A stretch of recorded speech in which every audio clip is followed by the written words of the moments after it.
Well, good evening, ladies and gentlemen, and thank you for those in attendance tonight. This is the regular meeting of the 28th day of March, 2011, at the Shaw Auditorium, starting at 7 p.m. And we'll start off, Ms. Harrison, with any of the lead items, please. Thank you, Your Worship. Add item 6B, delegations pertaining to agenda items. Ms. Kathy Manson and representatives from the Quarterway School Parent Advisory Council regarding RA 270-1406 Bowen Road supportive housing. Add item 6C, delegations pertaining to agenda items. Mr. Fred Taylor regarding RA 270-1406 Bowen Road supportive housing. Add item 6D, delegations pertaining to agenda items. Mr. David Rogers regarding RA 272 Covenant Amendment 6700 Island Highway North. Replace pages 63-64. Staff reports item 11F, RA 273 3440 Shenton Road. It's a correction to the map, attachment B.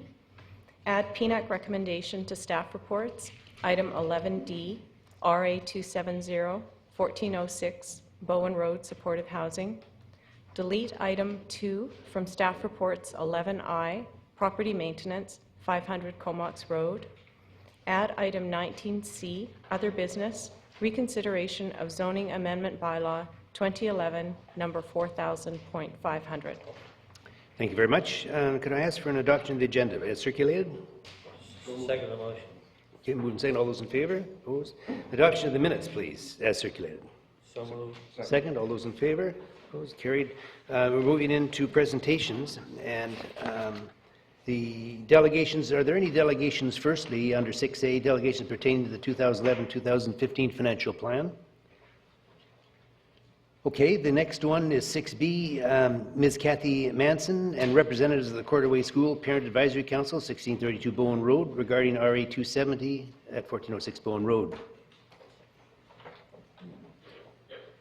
And you have up to 10 minutes.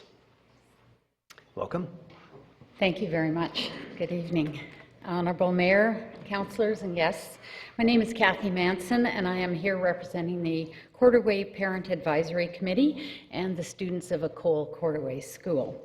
I'd like to take this opportunity to speak to you, and I just realized I need to take a breath because I've been on the fly since I got home at midnight last night from holidays. So this is a bit of a surprise that I was going to be doing this today. So anyway, and I realized that I had a lot of information, a lot of facts and figures, and I will present some of those, but I basically want to speak more from my heart and let you know that we are in opposition of the rezoning of 1406 Bowen Road to accommodate the development of low barrier wet housing at this location. As a PAC, we are strongly against this development because we believe it clearly represents a risk to our students and the community surrounding our school. We congratulate the City of Nanaimo in trying to find a workable solution to homelessness, and in fact, I've been involved in the Homelessness Committee myself, but we ask that you strongly reconsider the location of these proposed facilities and ensure that for precautionary measures, no facilities are built in close proximity to any school in Nanaimo. Because I believe that we will be putting the most vulnerable in our society at risk.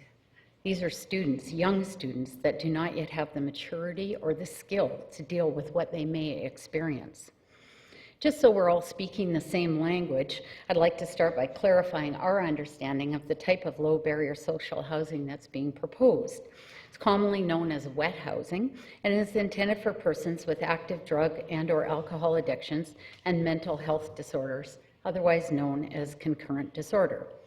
We've been informed by both City and VHA representatives there's no requirement for residents to receive either treatment or rehabilitation, although they will be given assistance to access programs and resources if they so choose.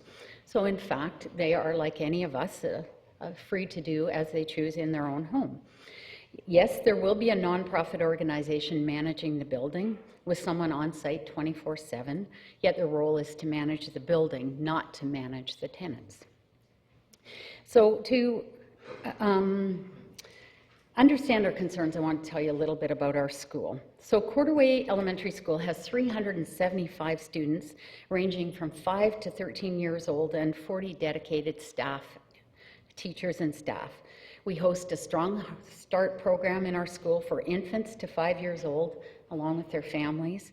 And we have the largest elementary school population in School District 68. Our students come to Quarterway from Ladysmith to Lanceville. And we are the only school in Nanaimo that is dual track, offering both English and French immersion, as well as an Aboriginal program. We are recognized for our socioeconomic and cultural diversity, which is in fact for many of us why we go to that school, so that our children do have the opportunity to see what life is really all about. We are a caring school community. We do food bank drives throughout the year, Socks for Homeless. We build wells, sponsor children, provide meal programs in the school, to name a few that support both our community and school populations. And most of the children that live in the neighborhood walk to this school. I just want to show you a little map of the proposed housing, which is on 1406 Bowen Road. And there is another one that's also being, that's not part of this zoning bylaw, but on Dufferin Crescent. One of these is 200 meters from our school. That's the Bowen Road proposed site. And the other one is 100 meters with our school sandwiched in the middle. So now that you know a little bit more about our school, we'd like to just address a little bit about the concerns for the safety of children. From my perspective, I believe that one dirty needle, one used condom, one broken bottle is too much for someone without the life skills to cope with. Our school has a well-worn path already between, it's a shortcut used by many residents in the neighborhood between Bowen Road and Townsite Road, the 7-Eleven, and major bus routes along Bowen Road. And it is also a direct path between the two proposed wet housing sites.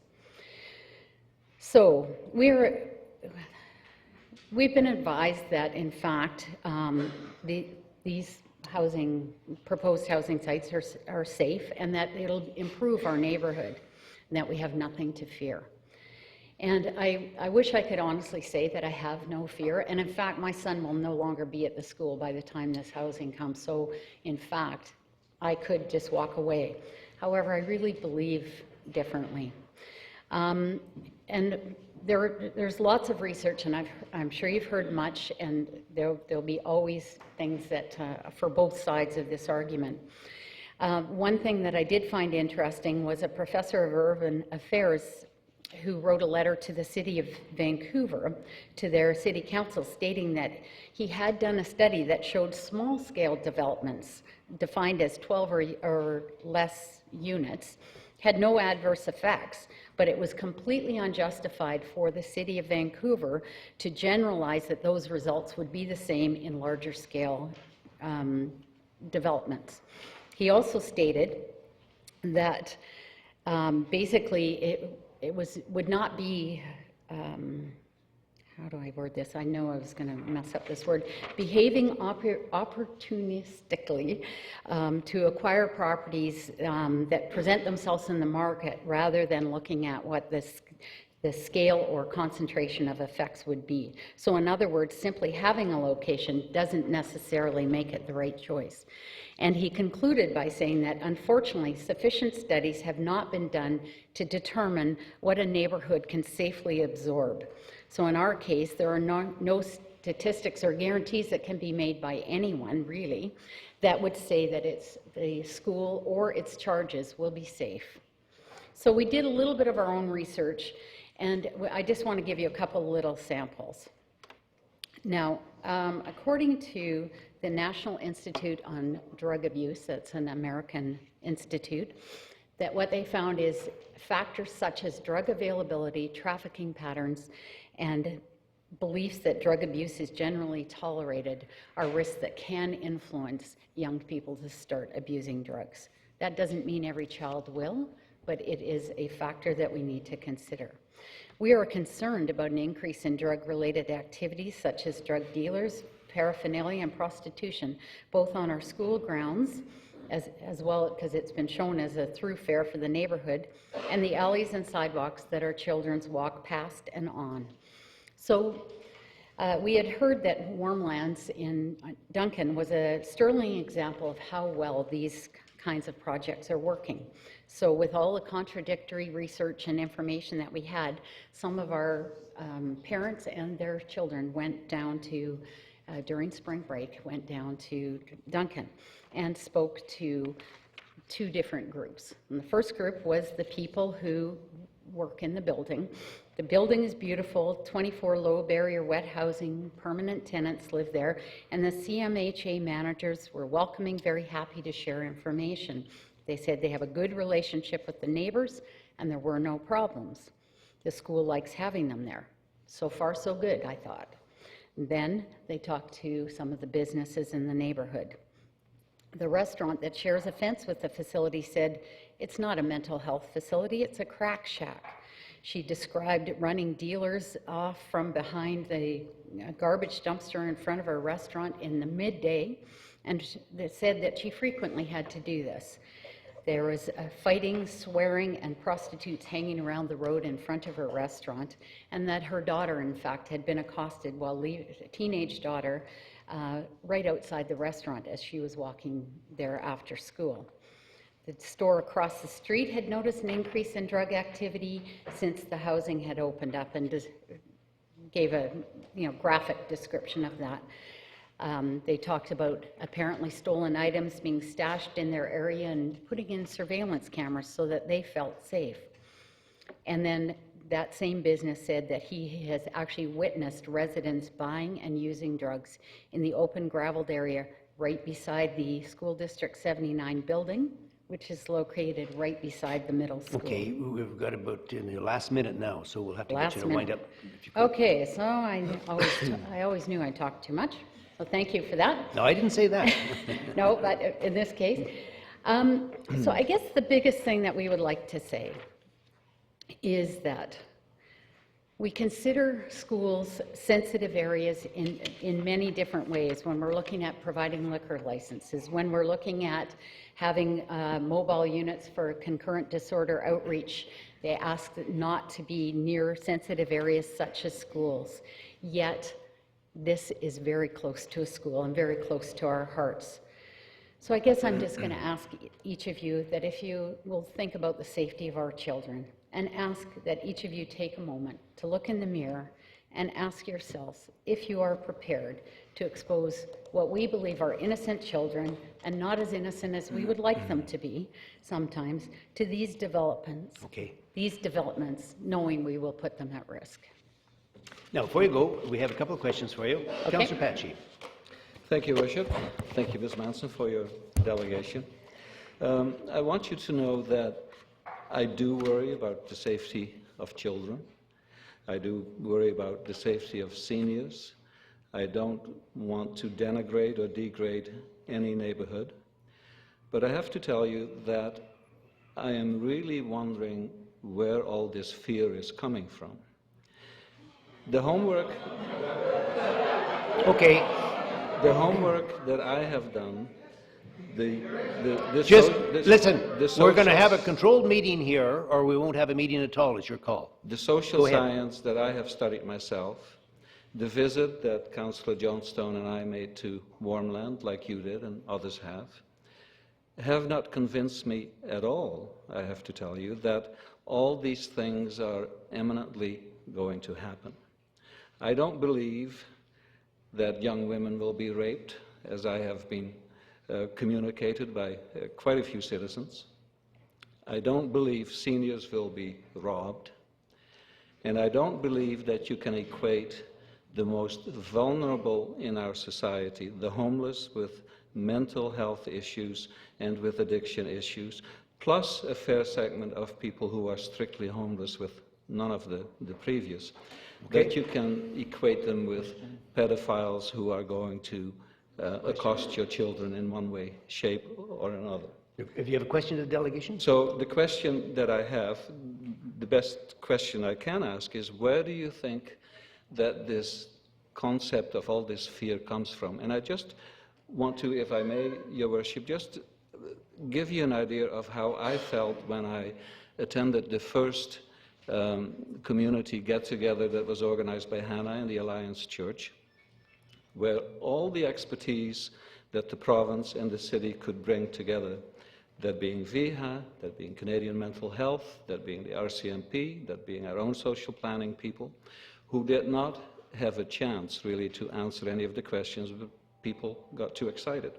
When I went to your school at the invitation of your very own PAC, Councillor Paggi, what we're going to do is ask questions of a delegation, and this is sort of this is about the longest question in history. In there if you like, Your Worship, but it is extremely important to me and to others, I believe, that we get a lady, a teacher from the school, whose PAC organized an evening at the Quarterway School, which has added part a totally shameful production by a parent. And by that shameful production, I want to know that shameful... Okay.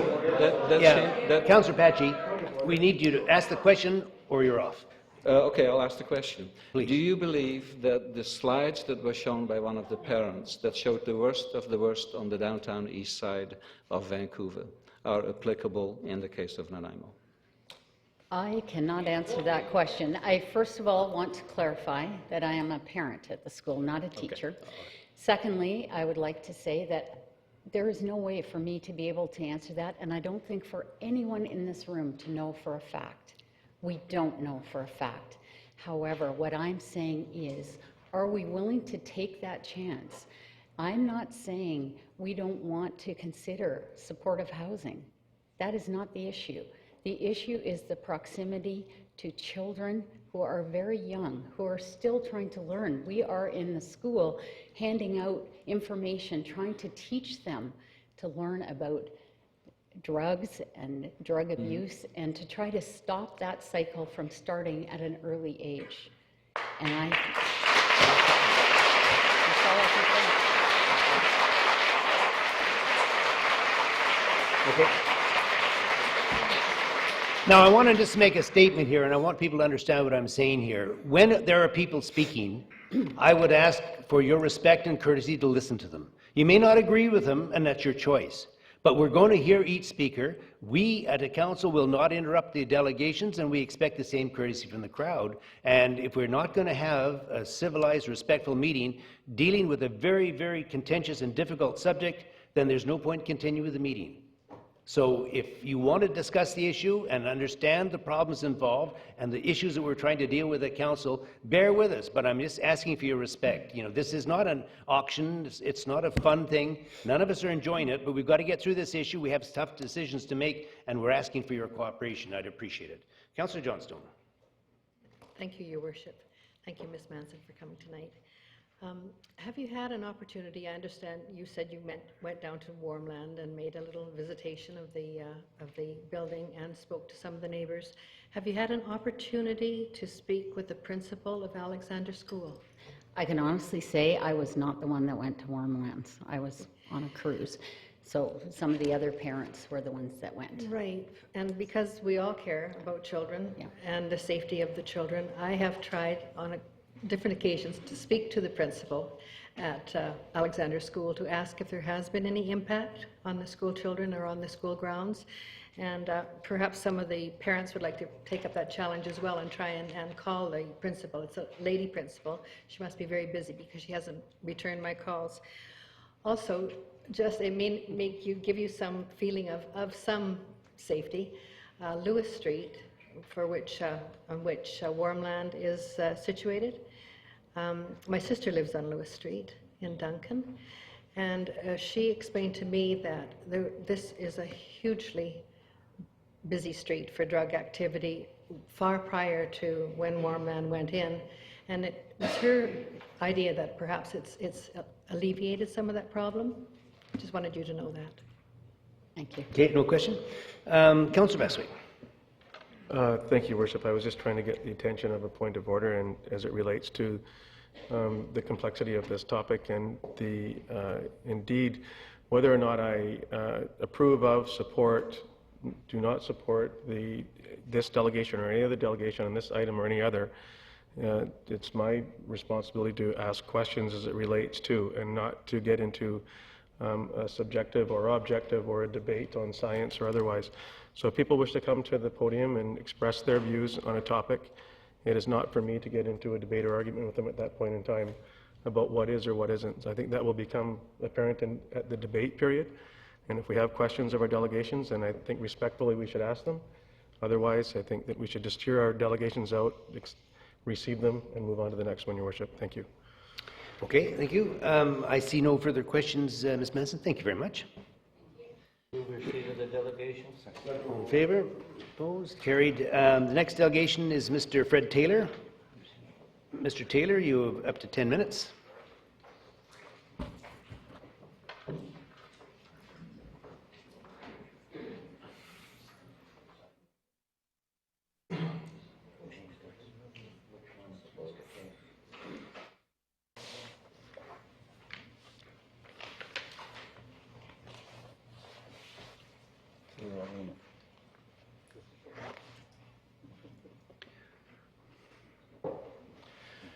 We speak against bylaw 4005. Excuse me, could you introduce yourself? You know the tradition here, and you understand your delegation is entitled to exactly 10 minutes.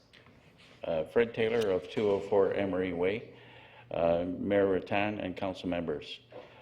We speak against bylaw 4506, a bylaw to rezone 1406 Bowen Road.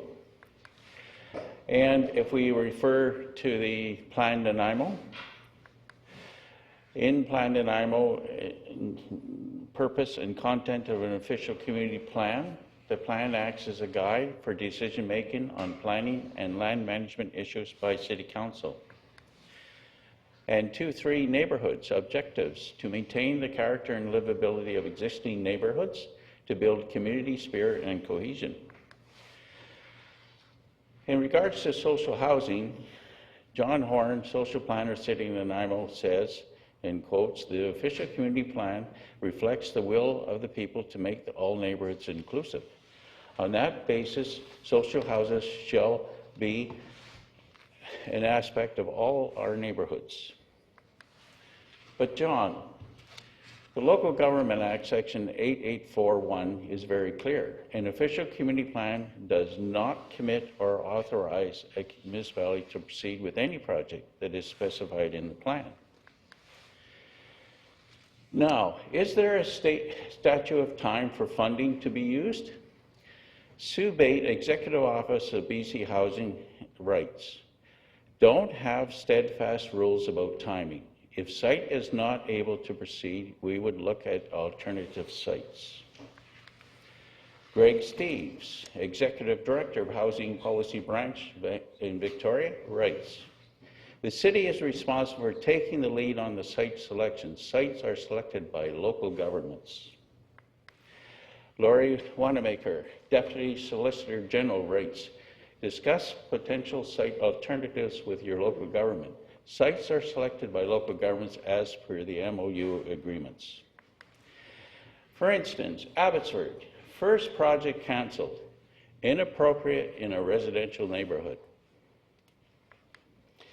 Staff report, the following public consultation is taking place, and that's in your blue pages. 2010, June the 17th, is false. Meeting was for the town site hospital area, not Bowen Road. John Horn's minutes reports only 115 people in attendance, and the general public has requested a copy of Mr. Horn's minutes and refused, but we get them back from Victoria under Freedom of Information only. And this 115 representative people and minutes was able to convince the government to take the cemetery status of a piece of land, which I don't think is sufficient. And it wasn't an agenda item. 2010, October the 21st is false. Once again, the meeting was for the hospital area, not Bowen Road. October the 28th, the Chamber of Commerce now governs our neighborhood, you going to have meetings with the Chamber of Commerce to sell what's happening in the Courtaway area? Again, Chamber of Commerce governing our neighborhood again, on another meeting with them. Whoops. Oh, we got something wrong here somewhere. I'm not going further. Oh, and here is the circular that was out, why we're raising question to the information supporting Bowen Road as public consultation. This was at the Nanaimo Alliance Church on June the 17th, and you'll see it was for crime, public disorder, parking, etc., and nothing about cemetery status, which those minutes have been used to release the cemetery status, and you're using this agenda here against Bowen Road as public consultation. There's been no public consultation for removal of the cemetery status on Dufferin Crescent land. Council, you are our elected representatives. We ask you to stop 1406 Bowen Road and to stop 1621 Dufferin Crescent. Now, we also have from the surrounding neighborhoods a petition of 392 names from the immediate quarterway of this site and 37 names of businesses in the immediate area of the site. We also have 1,137 names from the other site, just to let you know. So there is some petitions as well asking you to select sites somewhere else. And we That's my question. would entertain some questions, I guess. That's it. Councillor Unger. Thank you, Your Worship. You've made a good presentation, Mr. Taylor, and argued strongly that elsewhere would be better. Can you give any idea where elsewhere? You know the city very well, so maybe you could tell us where would be a better location. Well, I think it needs public consultation wherever. And in my past experience of seeing establishments, say the size of Nanaimo Hospital, that are on the island to service the island for similar type of things, it then makes me wonder why we're not looking through the Vancouver Island Health Authority to develop something that is supposed to be serving the island but maybe needs expansion and might become more acceptable than putting smaller units into neighborhoods and possibly disturbing them, but you might find some neighborhoods that after consultation with them that would accept it. When you mention that, do you believe in equally sharing a problem that we have in the city, or should it just be in one particular part of town? Well, I'd like to go back a few council meetings ago, sir, and you answered a very good question in my mind, was where are the people gone? They're transients. How far do we go to entertain problems?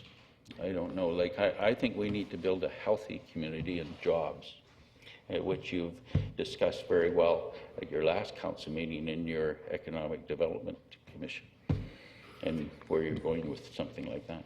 But that still doesn't get, should one area of the city be settled with the whole problem? I'm not trying to say to settle. We've had the experience of it settled in one area, Victoria Crescent, Victoria Road, and instead of trying to solve that problem, we argued many a time, where do you put a community police station to try and mix in and settle? It took almost to everybody was tired and barred up their windows and doors to even accomplish that. And then we want to spread it throughout the community. You know that we've had to cut down trees around City Hall, all the canopies of trees, everything else in this area. Why do we want to spread it and do it throughout the rest of the community? I think we need to go back to the health authority and say, hey, you've got a large establishment in Victoria that's supposed to serve the island. If it's full, why are you not building another one? And then we'd have to entertain where. Okay, thank you. Councillor Oldham. Thank you, Your Worship. I'd like to thank Mr. Taylor and Ms. Manson earlier for thoughtful and considered presentations to us. It's much appreciated. The question I have is as much to staff as it is to you. It was my understanding that the city identified several city-owned sites, more than the number that have been identified for actual construction, and that the BC Housing had at least significant influence on which sites were chosen. I'd just ask, because of the quote that you had from the official from the Ministry of Housing, just what exactly was the selection process? We had from 3 officials, your deputy, your executive deputy, to the deputy, and a senior person in Vancouver. I know what they all trying to portray to us. It's our elected representatives that have to help us select the site somewhere. Exactly. Or whatever. The reason we have that information is to try and straighten out who's responsible, who we can address to be partner in addressing a site somewhere, or more than one site. But as you know, you're getting quite a bit of controversy over the sites that you've selected, and too bad we have to put that it's property you own, and then you're trying to put property you own on the table to save costs, everything else. We might have to find another method. Buy property if you want to cater to that situation, or go to the health authority again and work with them that, hey, let's see a hospital like what's in Victoria.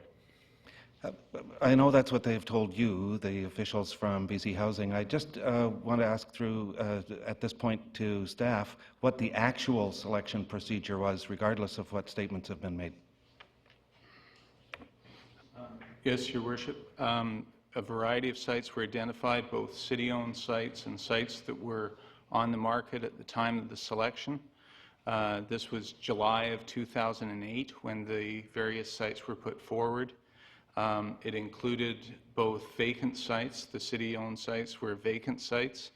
The privately owned sites were, some were vacant, some were those that had existing motels on them. This was because in cities like Vancouver, the province has purchased motels, renovated them, and then used them as social housing. There were around a dozen sites selected and put forward to the province.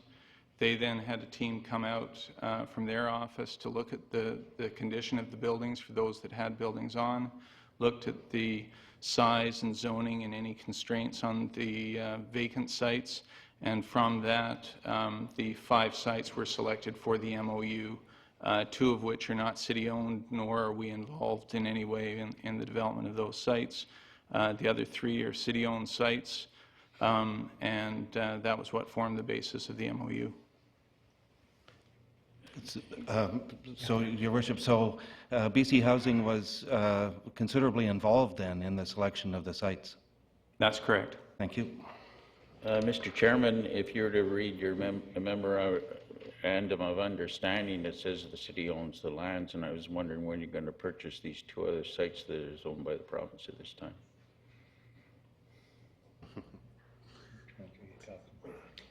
Mr. Tucker, do you want to...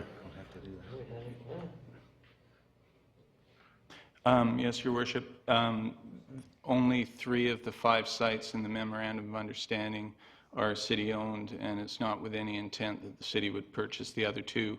One is owned by Tillicum Lalem Society, and one is already owned by the province, the Provincial Housing Management Corporation, and there's no intent to purchase either of those sites.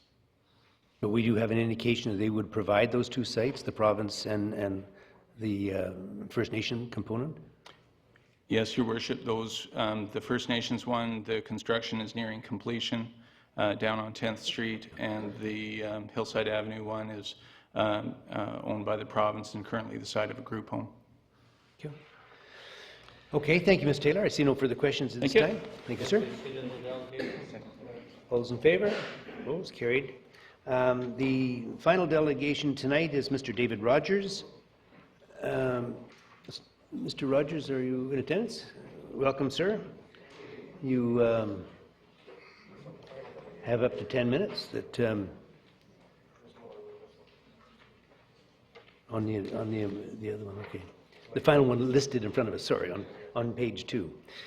Welcome, sir. Mr. Mayor, members of the council, I'm David Rogers with Costco Wholesale. I office in Issaquah, Washington. I have with me Dave Hahn. He's our store general manager here in Nanaimo, the store being located at 6700 Island. Island Highway North. I have no real presentation prepared for tonight, but I would like to be here to continue a dialogue. I've had the pleasure of talking to a few of the members of the council, and I wanted to be present if there were any questions, any concerns regarding our application, and to respectfully request that this be brought forward to a public hearing at a date future. Okay, I might just mention that you and I haven't had the conversation yet, but we both tried. You We contacted tried, me didn't we? several times, and I tried several times. We were close, but didn't quite make it. But anyway, I'm glad you're here. Thank you. And we have some questions before you go. Councillor Johnstone. Thank you, Your Worship. Thank you for attending this evening. Thank you. Would you mind telling me or explaining to the rest of council and the people in the chambers, what do you pay for taxes at the Costco site? Dave was looking at that today, and it appears to be approximately $400,000 a year license and taxes. Unfortunately, our Ottawa offices were closed, and we weren't able to get a breakdown that what comes to the city of Nanaimo itself. I can get that for you tomorrow. Thank you. It's close enough. And a follow-up, if I may. Sure. You said in your letter, thank you for your nice letter, that you do, one of your biggest campaigns is the United Way here locally in Nanaimo. Yes. Could you please explain to us what your contribution to the United Way locally is? This past year, it was $57,000, and that equated to 80% of our employees participated in that effort to raise the funds for the United Way of Nanaimo. Very significant. And other campaigns for our local community? Raise the Yes, Reader? we have a reading program with Departure Bay Elementary School. We have 15 employees that help students learn to read. We have a local backpack program where we provide 300 backpacks a year to schools. They're filled with school supplies for children in need. Dave, you said you had about $22,000 in various funds. Yeah, we contribute roughly $22,000 annually to various charities, sporting goods teams, sports teams, and just various charities throughout the local community. Thank you. If I may, I was very proud of this. Nanaimo is the second highest in all of Canada in supporting the Children's Hospital.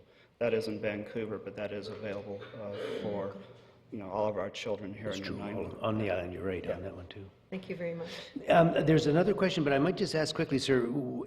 Can you maybe just fill in the background of what happened when Costco first opened? Why we're now looking at the need to include hearing aid services and obviously the optical section. Were they not included at the time of opening, and why are we looking at it now? This is where the story gets a little foggy. That's why I asked. Based on change of personnel. We opened in 1993 here in Nanaimo. It's my understanding at the time it was basically a straight retail commercial type zoning. I may be incorrect on the precise wording of that, but about 98 there was a as I understand it, a reclassification of our property by city to focus the types of uses on our property. And at that time, a covenant was placed that restricted these two uses that we're looking at, the optical and the hearing. I think actually there were three. It was pharmacy as well. The three, yes, the pharmacy came forward about that time frame, and because of circumstances, the way it played out, pharmacy was our big push of really wanting to provide that service for our members. So we pulled back on the optical, not ever dreaming that would become such a success for our members wanting this. We're one of the few Costco's now in Canada that doesn't have an optical. And so we get to the situation where about 1999, as I understand it, was when this restrictive covenant was placed on the property that restricted the optical and the hearing uses. Okay. Councillor Bestwick. Thank you, Your Worship. Thank you very much. How many full-time equivalent employees do you employ? Full-time employees? Full-time equivalents, yes. We have a little over 130 full-time, a total of 265 employees. And the estimation of how many of those employees reside in the city of Nanaimo? Do you have an estimation? Would you know Oh, that? I would say it would be quite high, so in the probably 90 percentile. Thank you. And just as an addendum to that, we have a payroll of $9 million, and that includes our benefits for the employees. I'm looking for a job. No conflict, of course. I'm sorry, I had to. We're the best place in the world to work. Okay, I see no further questions. Thank you, sir. This matter will then come up as a public hearing, as you're well aware, you mentioned earlier. And I appreciate your time in coming up from Issaquah. And we will probably see you at the public hearing, presumably. Certainly a representative. Thank you for your questions. Thank you very much, sir. Okay, we'll move into mayor's report, and actually there's, oh, wait a minute, I'm sorry, before we do, I think we have an amended agenda too, that we're going to, Ms. Harrison, was there anyone else, delegations we've got? Nope, okay, sorry. I thought there was another one on the adjustment Monday here. So we'll go into the mayor's report and start off with, first of all, I'd like to extend rather the appreciation of council, mayor and council certainly, to our new councillor, Ted Graves. I don't know if Mr. Graves is here. Oh, he's standing in the doorway there. So we want to congratulate and welcome Mr. Graves to our city council. And we had a brief induction meeting today. If I'm saying that right, introductory meeting, thank you. And so there's a lot of issues, a lot of questions, and I think we're going to try to fill in with as much information as we can in the shortest possible period of time. But welcome, Mr. Graves. We're looking forward to your participation. Congratulations on your election. The second thing I have, I just want to acknowledge and thank, actually it was Councillor Unger who reminded me that just today, the new Premier Christy Clark today named 36 British Columbians as recipients of the 8th Annual BC Community Achievement Award, and we're ever so pleased to learn that our own Pamela Marr of Nanaimo has been so designated. Pamela has worked tirelessly with the museum and the archives and a number of other community ventures over many, many years. And I think it's recognition that was long overdue, and I'm so pleased that Pamela Marr has been selected for this very austere, important recognition. Muriel McKay Ross last year was also honored by the Government of British Columbia, the Attorney General, and I'm sorry, by the Lieutenant Governor, of British Columbia, and I'm so pleased that Pamela Marr has now been recognized for this year, and we extend our great congratulations to Pamela for a job well done. For sure. That includes Mr. Graves as well in that applause there.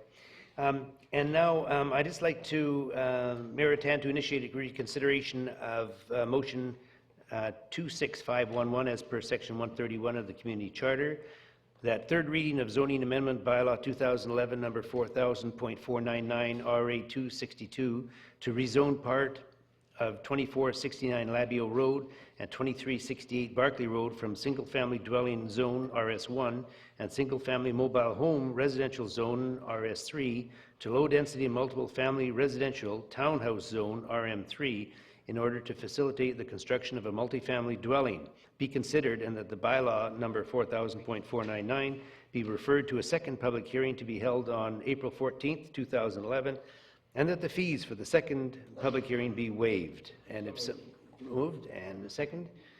Discussion? Councillor Sherry. Well, Mr. Chairman, I have no problem taking that back to another public hearing. But the whole thing I have problems with is that the spokesperson for the proponent of this development was all upset the night of the meeting because it was turned down, and there was a special meeting held to try to sort things out. I received a phone call asking me from staff, why did I vote against that? Because it seemed that what the majority of the people were suggesting, that it was the traffic problem and that in and out of this development. Well, yes, that was part of the problem, but also myself, I had concerns on the number of units that were being proposed in that small area. If it was going into a 5-acre parcel with no other, but to come inside a developed area now and try to put 12 units in there, which is an additional 11 units because of the configuration, I have concerns over that and for putting that. So the question that I have, and it's my understanding that there's concern on traffic by the majority, is there going to be any consideration for the second go-around on density? Or are we just going to go back and go through the hoops as it relates to traffic? Now, do we want to, Mrs. Swaby, do you want to comment on that? Sure, Your Worship. This is certainly up to Council. Council is reconsidering the application, and it would be up to Council to provide direction to staff on how you would like to reconsider it. If the motion passes the way it's written, it would come back as it was originally proposed to Council and no changes. Okay, if I can, Mr. Swaby, I don't know, maybe Councillor Sherry might have some follow-up, but I just wanted a clarification on the exit egress access area there that is kind of narrow, and maybe Mr. Tucker can expand on that. Is this access road, is it compliant with safety standards as far as the fire department goes, and is staff also comfortable that this single lane will be sufficient in the short term? I understand the long term is to have that road put right through. Yes, Your Worship, the roadway would be constructed to the center line, which would be a 7-meter pavement width with curb, gutter, and sidewalk along the frontage of the development. It would connect York Crescent through to the existing portion of York Crescent over towards Autumnwood. So there would be through traffic on that roadway.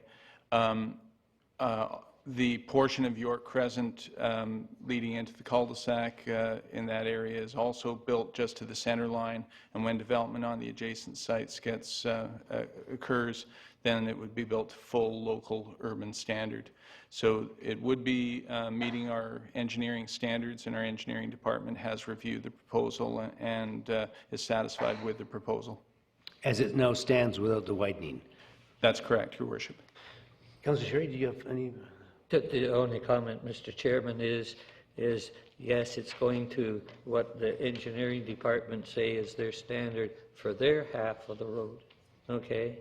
Because I can take you to development within the community where there's a subdivision over 3 lots, and they were required to put a sidewalk and that in front of the properties.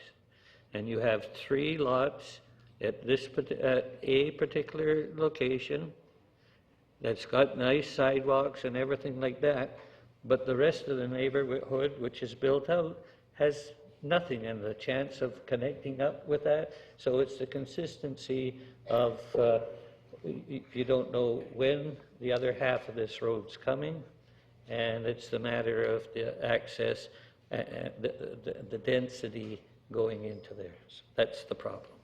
Okay, sir. Councillor Holden. Thank you, Your Worship.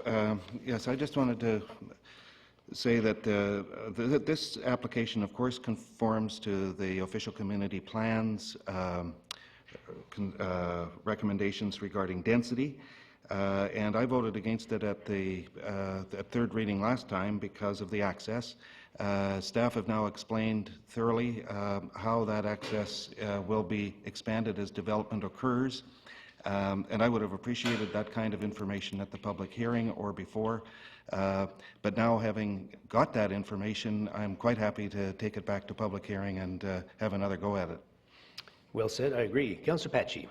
Thank you, Worship. Well, like Councillor Holdham, I also voted against it 2 weeks ago for exactly the same reason. The only problem I still have is when will, and to staff, if I may, Your Worship, when will these two portions of York Crescent be connected? Is there a timeline? The connection will occur at time of subdivision, so it will be connected through, but it, as I explained, is a half-road construction, a 7-meter pavement width, connected with the subject property, this development, and then it connects up to half a pavement width on the south side. And just for council in the wider sense, this is, we are only able to require works and services to the center line of the road, and we do it at time of development of that site. And some of our major roads, and I would cite Uplands Drive in front of the Green Thumb property, where it's only built to the center line at this point. Eventually, Uplands Drive is to be expanded to a full urban collector. So this is our standard practice of taking the development and building the roads as development occurs. Thank you. Councillor Vestwick. Thank you. Whoops, sorry. Sorry, thank you. A question or two to staff. With respect to this footprint that we're making reference to, it's 11 detached units. 12? 12 detached units. 12 detached units. And is it reasonable to assume on this footprint of property that a row housing or townhouse or could be adequately placed on a site such as this? Yes, the units could be attached. I think the attempt was made that most of the surrounding neighborhood are single units, and so it's trying to reflect neighborhood character in that way. Thank you. That is my point. Thank you. And Councillor Johnson, you... Thank you, Your Worship. You described this as a full-service road. Then can vehicles safely pass on York Crescent, which is not going to be dead-headed now, dead-ended? It's a full-through road. Yes, and that's correct. Vehicles can safely pass? Yes. Thank you. Okay, I see no further questions. The motion is on the floor, and we'll call a question on it. All those in favour? Opposed? We have Councillor Sherry opposed, balance of council in favour. It will go back for a second public hearing. Proclamations, and we have several. The first proclamation that the month of April is Parkinson's Awareness Month in the city of Nanaimo. That 2011 April 01 is Autism Awareness Day in the city of Nanaimo. That 2011 April 02 is Kiwanis International One Day in the city of Nanaimo. That 2011 April 10th to 2011 April 16th is Nanaimo Theatre Group Week in the city of Nanaimo. That 2011 April 11 to April 18 is National Volunteer Week in the city of Nanaimo. And that the month of April is the Canadian Cancer Society's Daffodil Month, and that 2011 April 27 is the Canadian Cancer Society's Daffodil Day in the city of Nanaimo. And that said, we'll move into the City of Nanaimo Green Building, which 11A staff reports, and the City of Nanaimo Green Building policy update. Staff recommendation that council direct staff to 1, adjust the current minimum building size for LEED Gold to apply from 500 square meters, approximately 5,400 square feet, to 900 square meters, or approximately 10,000 square feet. And 2, adjust the green building policy in the following manner. A, for new building construction and additions less than 900 square meters, city staff should provide council with rationale on how the following environmental priorities will be addressed. 1, energy efficiency appropriate to the building scale. 2, minimizing greenhouse gas emissions. And 3, water efficiency. And 2B, for new building construction and additions greater than 900 square meters, city staff will follow the LEED Gold certification process with priority given to gaining LEED points in the following categories. The first is energy and atmosphere, the second is sustainable sites, and the third is water efficiency.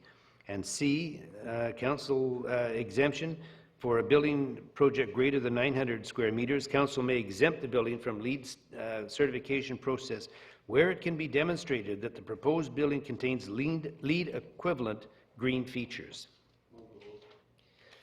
Moved and seconded. Any discussion? Councillor Holden. Yes, Your Worship. Although this seems to be a kind of loosening of the requirement that we build all city buildings to LEED Gold standard, I'm still willing to support it because I think this motion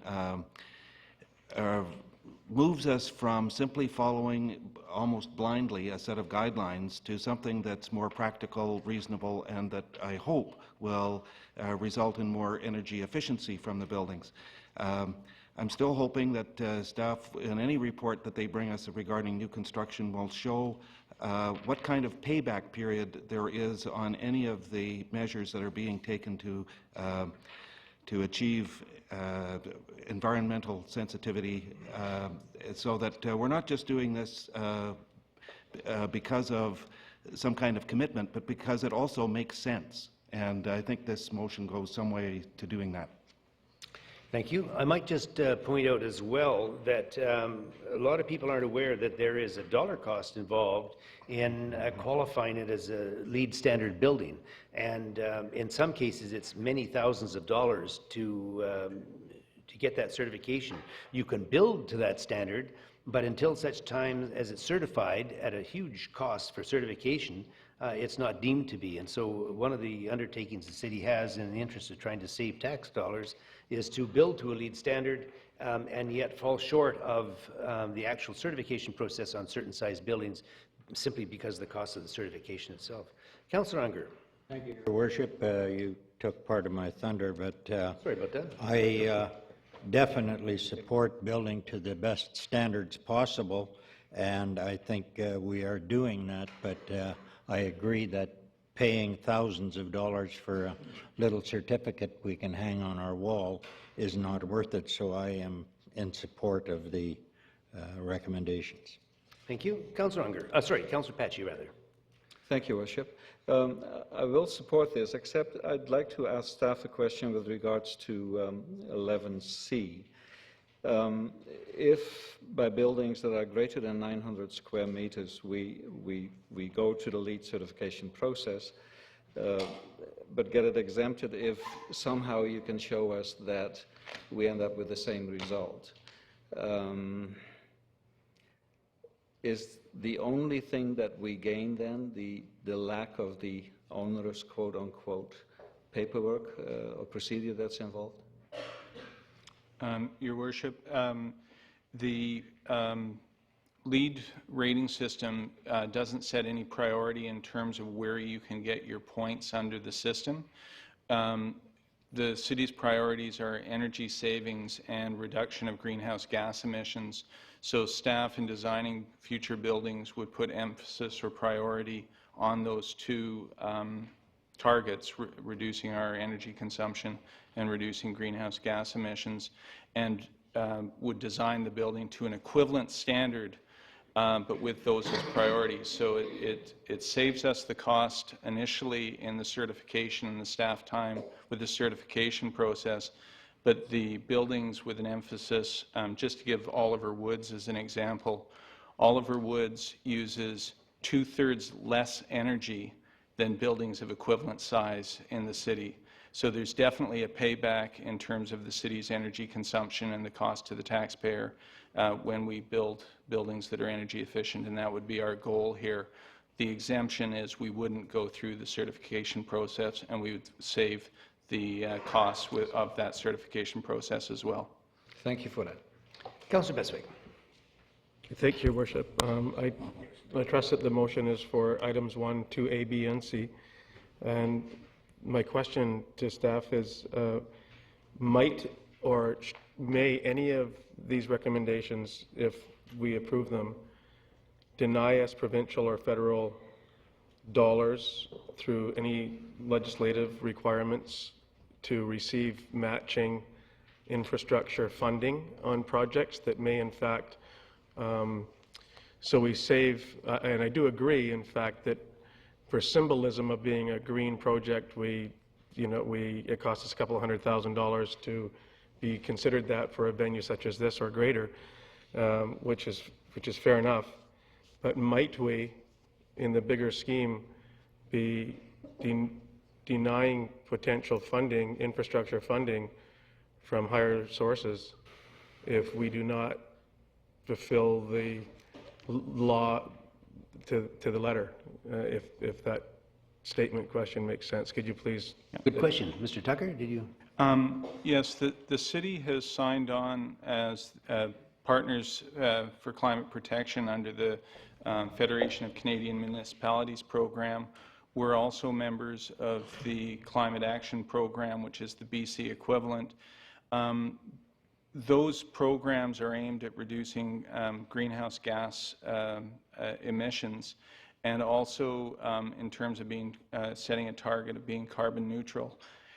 They aren't directly tied to the LEED certification process. They're using other measures to determine whether a municipality is working towards carbon neutrality and to reduce greenhouse gas emissions. So I wouldn't anticipate that this policy would affect funding sources, but maybe one of my colleagues has additional comments I can see. Your Worship, Mr. Swaby, the way please. that the report's been structured for council is you have the option to voluntarily not certify the buildings, but just to build them. So if you knew there was funding that was available, and typically funding comes before you even start construction, you would not pass go for option C. You would just continue to certify under the LEED Gold and get the funding. So it's covered off that way. Okay. Just to follow up, if I may. So just in the event that if there's any recent examples of where we certainly have received funding, but we wouldn't have lost anything, like cut our nose to spite our face, and so much as, yes, I agree with this, but I don't want to see us lose potential opportunity with millions of dollars for the sake of, a few $1,000s or hundreds of $1,000s. Is there any examples that we would have not been able to proceed if we had this policy in place at the time? Your Worship, none to date that I can think of. So this C covers us off then, pretty much? Is that what I'm understanding clearly? That's right. Thank you. Councillor Johnstone. Thank you, Your Worship.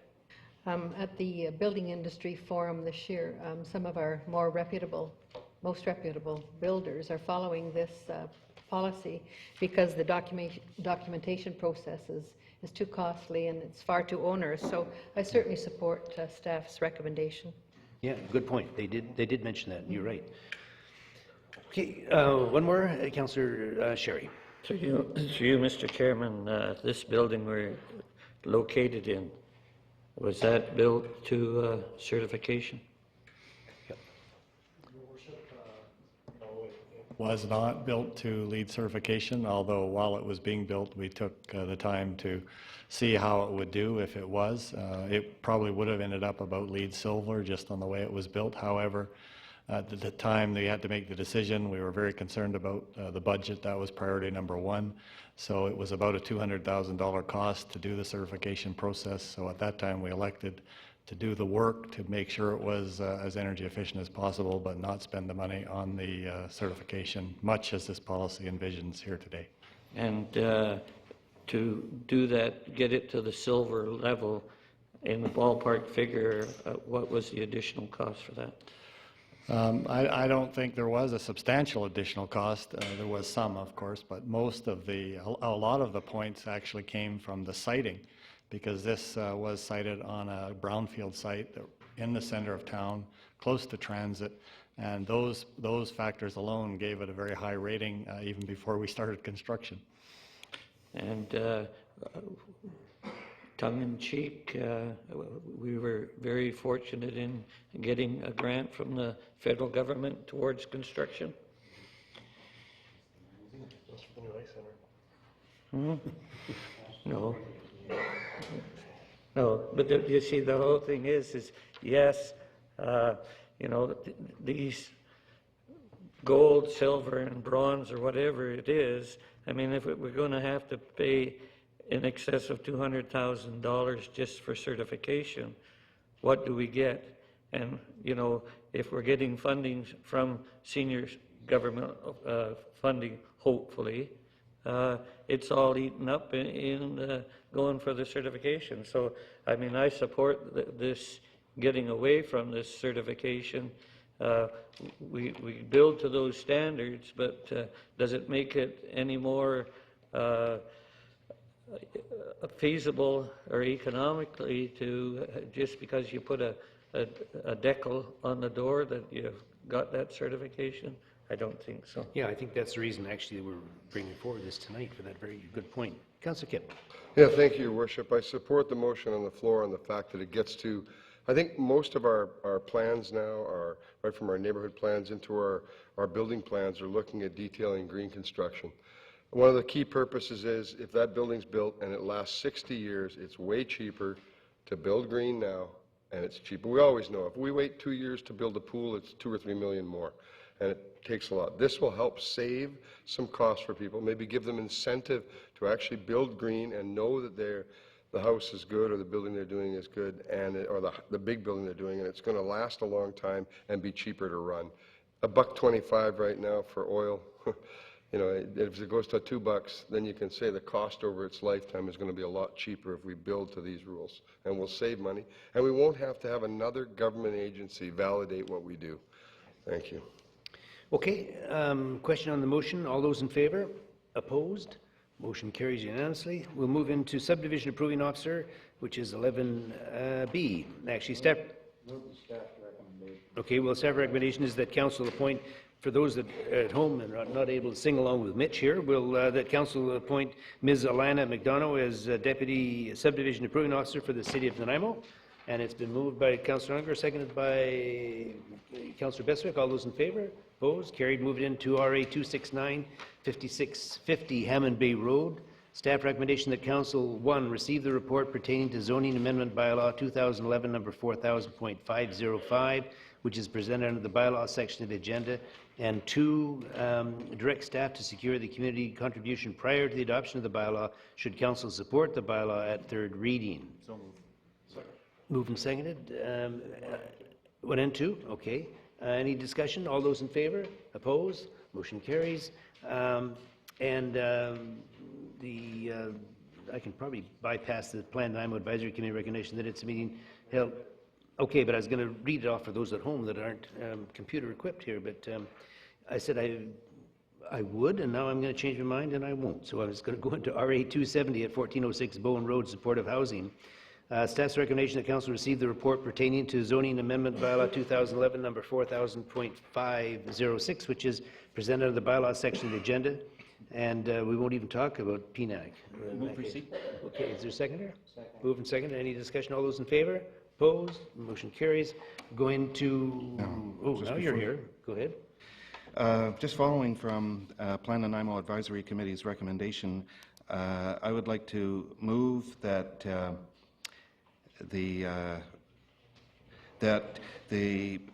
number of units of supportive housing on this site be capped at 36 dwelling units if this application is approved at third reading, and that a covenant be prepared to provide for that. Okay, is there a seconder? Yes. Yes. Your Worship, it's a motion equivalent to number 2 in the previous item, It's to direct staff to prepare a covenant that would cap the number of units at 36. I'm just bringing this forward on behalf of the Plan Nanaimo Committee. That was their recommendation. Second the motion. Moved and seconded. Any discussion, Councillor Paggi? To staff, if I may, what was the proposed number of units before Councillor Holden's motion? It was in the range of 35 to 40. Okay, thank you. Councillor Sherry. Well, Mr. Chairman, I support the covenant being in place should this thing go forward. But I think we should inform the general public what we're doing with this bylaw of law is taking it to a public hearing so that they can all come out and have their indication of their support or non-support of the thing. And for their general information, I don't think we, in the past, have limited the time of presentations. This gives you the opportunity to address at the public hearing. Okay, I think also those staff had made the recommendation that this additional recommendation should be made to indicate the level of support that they had for it. But did you want to add something? We have Councillor Beswick, and then we'll come back to you, Councillor. Councillor Beswick. Thank you, Worship. Just a question. So this is an amendment? Or is this is... Oh, yeah, I tell you what. Or is this a number 2? Number 2. Yeah. So, do you want me to maybe just let Councillor Holden, do you want to just maybe wander in there? Go ahead. So, yes, please. Then we'll come back. We normally now receive reports that concern rezonings, and then we deal with them in substance at the end of the meeting, right, under the bylaw section. So if something gets passed first and second reading, if we approve something, we go to public hearing with it. If it comes back, well, it then comes back to council and we deal with it at third reading. Most of the time now, if staff requires further direction about something to do between third and final readings, they want us to make a motion about that now. So 2 conditions have to be met. We have to pass the bylaw at the end of this meeting, and we have to pass it at third reading following a public hearing. Then staff would be directed to place covenants, secure amenities, whatever the motions in the number 2 refer to. So that's all this is. Okay. It may never happen. All right. Yes. Thank you. Fair enough. Thank you. Okay, Councillor Beswick, we're back to you. Are you okay with that? Or No, that was okay. it. Thanks, sir. And so we actually don't have anyone left on there now. So on the motion, all those in favor? Opposed? Motion carries. Moving down to RA 272, Covenant Amendment, 6700 Island Highway North. Staff recommendation that Council, 1, receive the report pertaining to a covenant amendment application to an existing restrictive use covenant which proposes the following: 1, to add optical and hearing aid sales and services as permitted uses on the subject property, and 2, provide direction to staff whether or not to forward the item to the next scheduled public hearing. 1 and 2, moved and second. Councillor Beswick, did you have something that... No, Your Worship. And this will be the public hearing on April 14th. I believe that's the date, is it the 14th? April 14th. April 14th is great. Thank you. Councillor Oldham? Well, Your Worship, number 2 is that we're supposed to provide direction. That's not actually a recommendation, and I would suggest a friendly amendment that we provide direction to bring forward the item to the next scheduled public hearing. Yes, I will accept that. Is it friendly amendment? Okay. So, I see no further discussion on the motion with the amendment that be brought forward. Is staff happy with that, or do you have any questions? I saw Mr. Swaby sort of bouncing up and down a little bit. I just wondered if it was an indication of... Okay, on that happy news, all those in favor? Opposed? Carried. We'll move into RA 273 at 3440 Shenton Road. Staff recommendation that Council receive the report pertaining to zoning amendment bylaw 2011 number 4000.508, which is presented under the bylaw section of the agenda, and 2, direct staff to secure the community contribution should Council support the bylaw at third reading. Move 1 and 2. Move 1 and 2. Seconder? Second motion. Moved and seconded. I see no discussion. All those in favor? Opposed? Motion carries. RA 276 at 6414 Portsmouth Road. Staff recommendation to Council: 1, receive the report pertaining to zoning amendment bylaw 2011 number 4000.507, which is presented under the bylaw section of the agenda, and 2, direct staff to secure road dedication and community contribution prior to the adoption of the bylaw should Council choose to support the bylaw at third reading. Move the, okay, second? Move, Councillor Besser, and Councillor Holden seconded. I see no discussion. All those in favor? Opposed? Motion carries. RA 277 at 368 Hillcrest Avenue. Staff recommendation that Council: 1, receive the report pertaining to zoning amendment bylaw 2011 number 4000.4, say again 504, which is presented in the bylaw section of the agenda, and 2, direct staff to secure the community contribution should Council support the bylaw at third reading. Move the staff recommendation. Second, Councillor Kipp, did you have, it's moved and seconded? Motion, I'd like to talk about community contribution. And maybe see if we can get a session of information on community Okay, contribution. so you're But after suggesting the you want us motion, to vote on this thing? Okay. It's been moved and seconded. All those in favor? Opposed? Motion carries unanimously. And now, Councillor Kipp.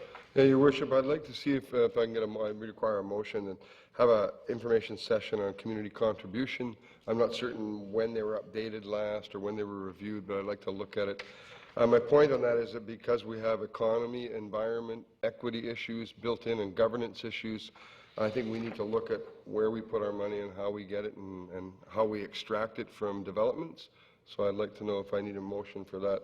I'd like a motion so we get an information session. More staff work, but I'd appreciate it. Mr. Kenny? Well, a motion would be great, but we'd certainly be pleased to do it if that's what council wishes. Second motion. That's the comment. Okay, all those in favor? Opposed? Motion Thank you. carries. Thank you. And Councillor, oh, sorry, you are? Okay, Thank go you, ahead. Your Worship. I would like to have staff look too at how we receive community contributions. Now they go into a lot of things like roadways and parks and things like that. I would like to have them look at, can this go into general revenue with the intent of reducing taxes? Your Worship, that'll be part of the Part of the answer. Thank you very much.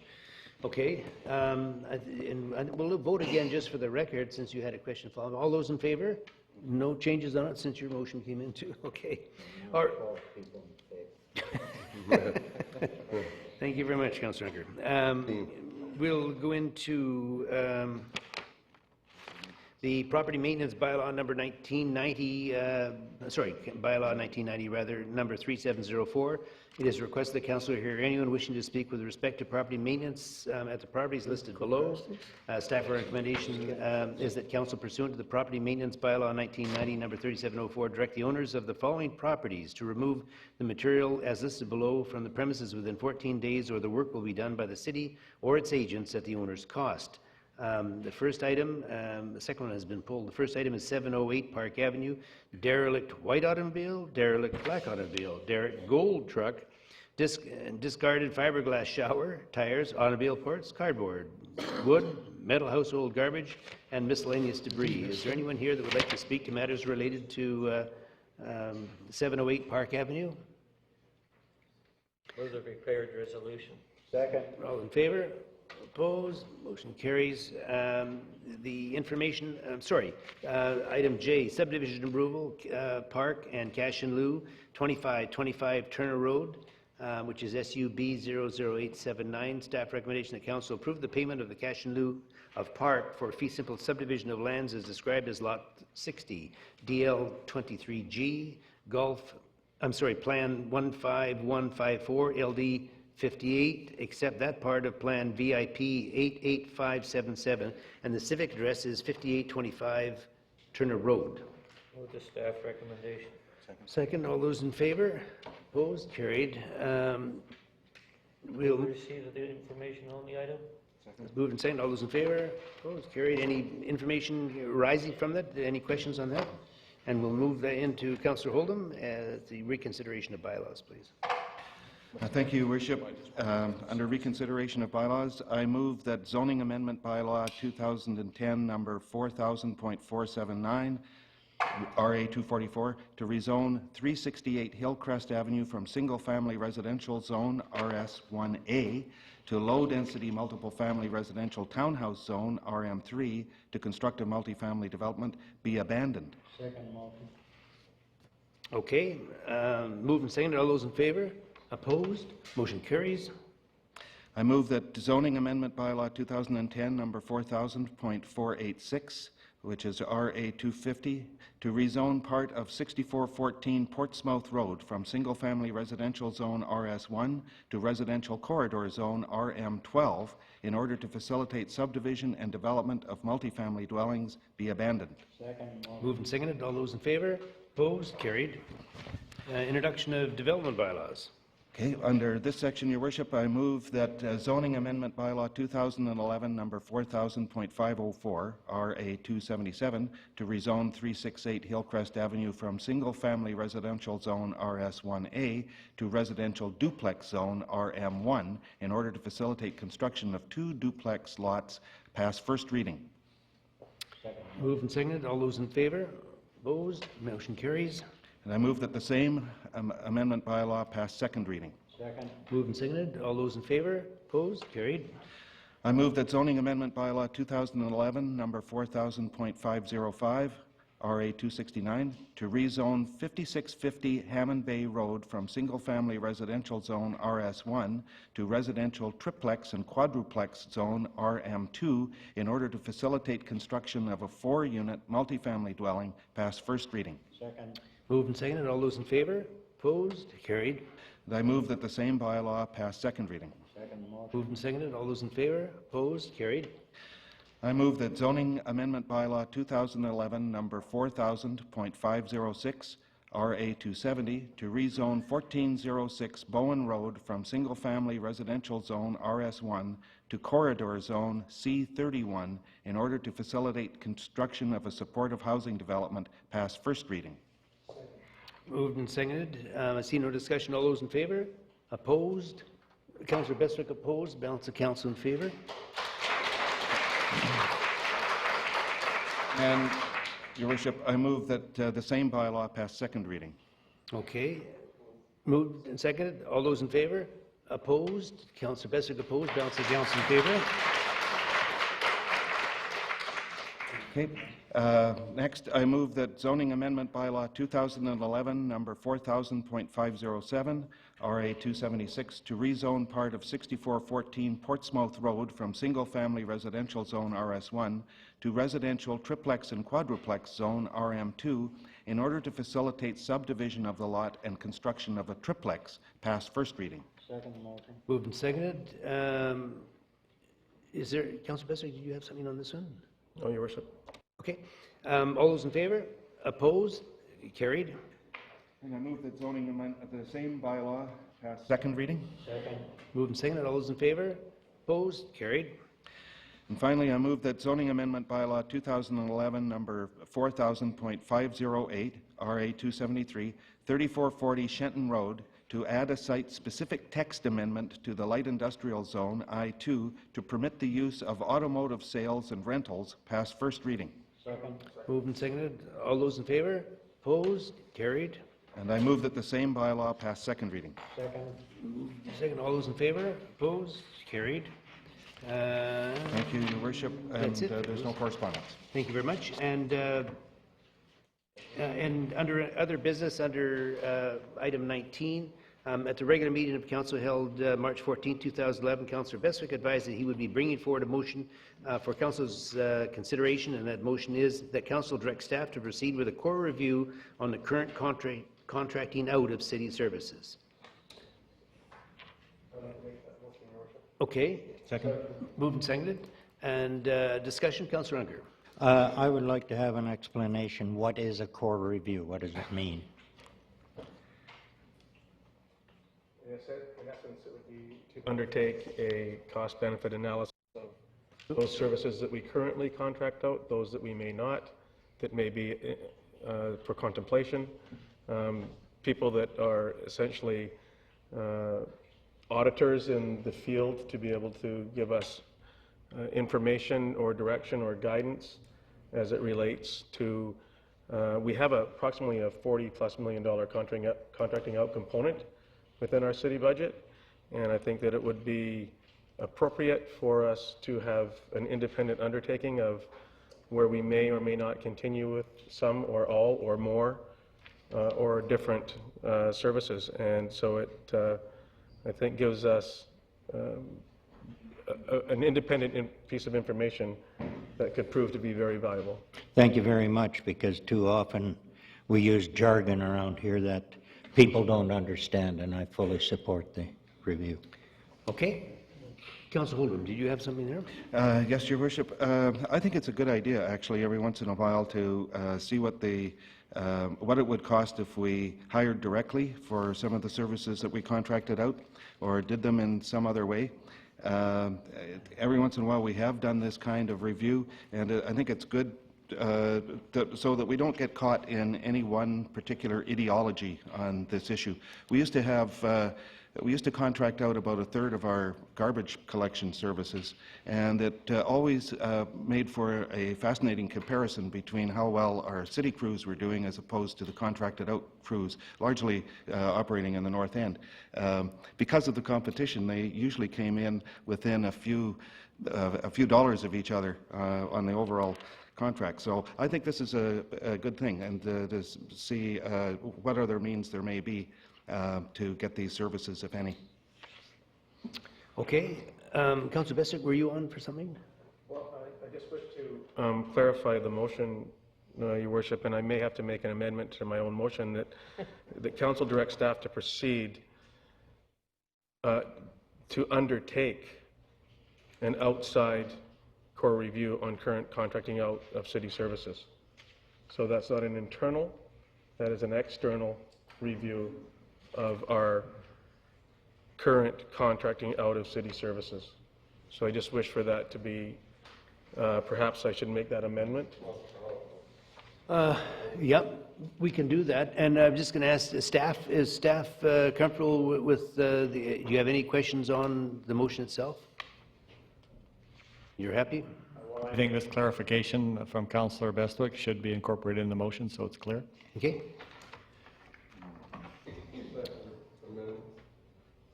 Okay, so that basically I think it's really just the one amendment, because Councillor Bestwick moved it, you seconded it, so it's a friendly amendment, and so we'll just vote on the main issue as clarified. I think my motion is clarified.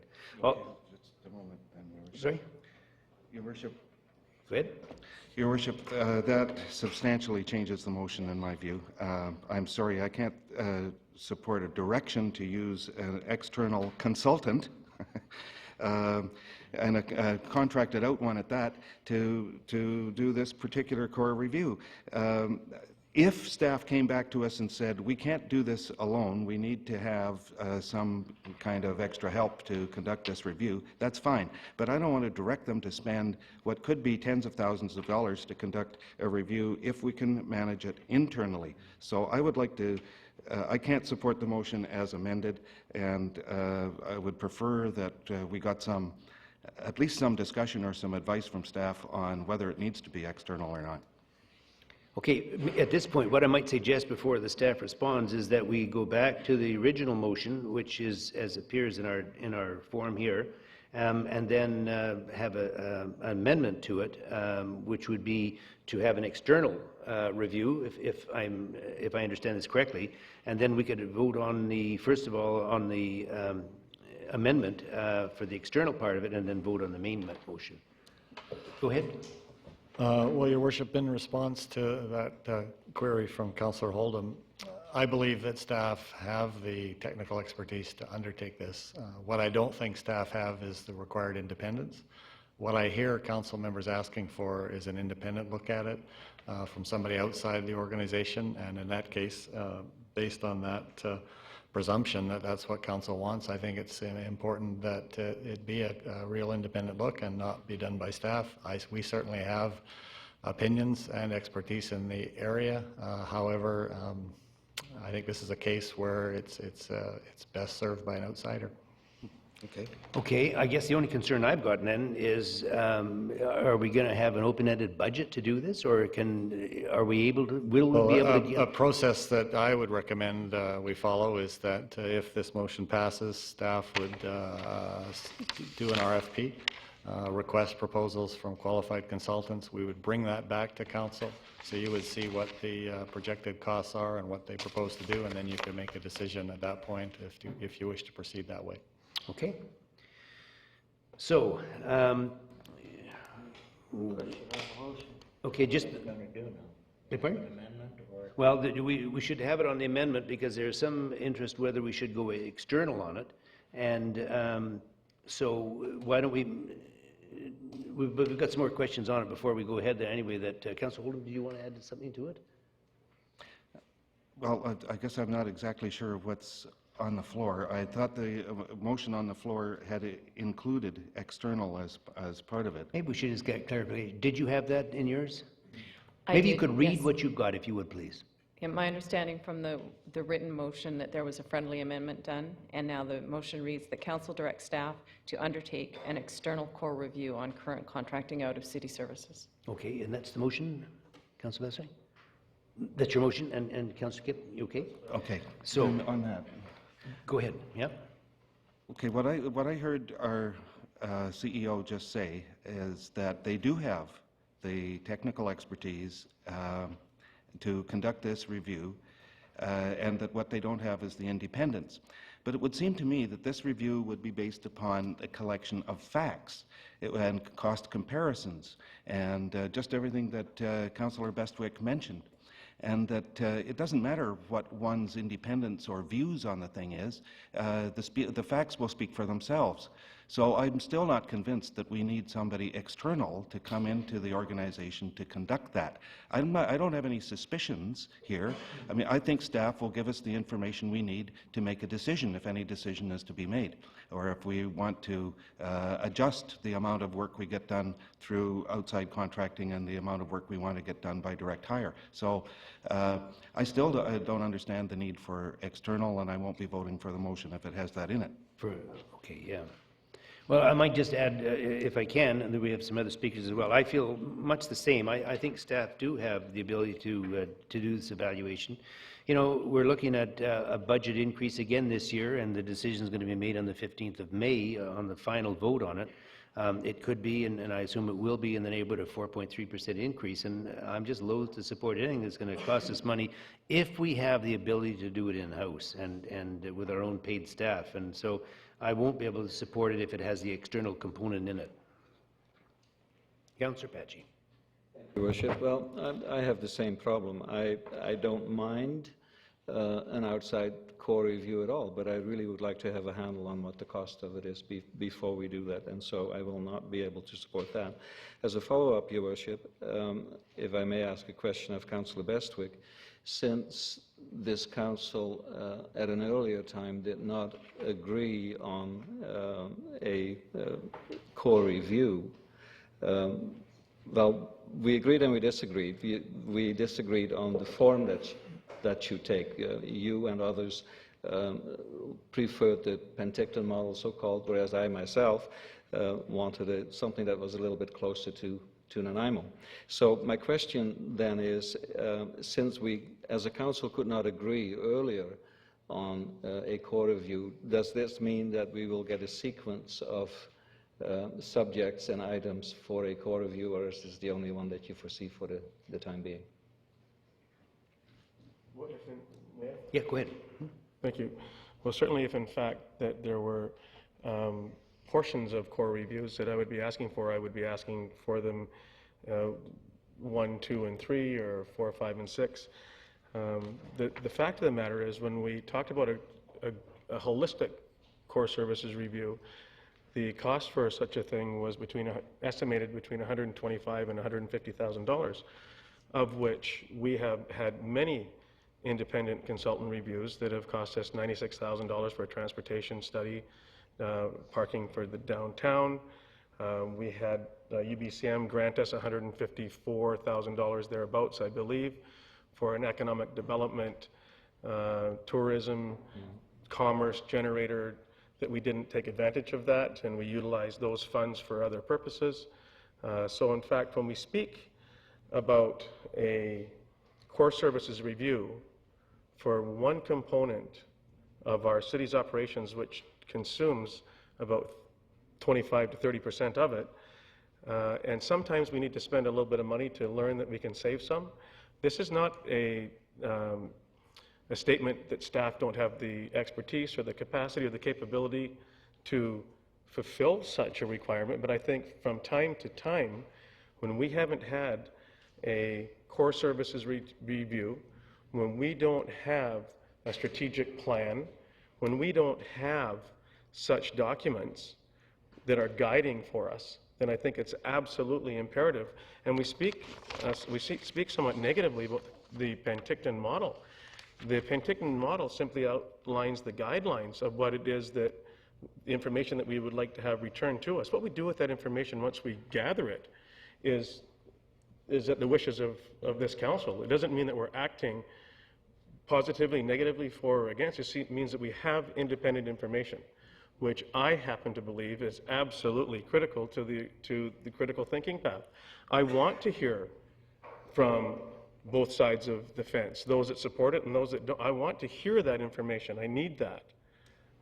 So it's kind of like why RCMP don't investigate themselves oftentimes. It's because, do they have the capacity and the ability? Absolutely. Do sometimes we need an independent review? Absolutely. For me, personally, when we're talking $143 million, I think this is one of those times. There's a Powell River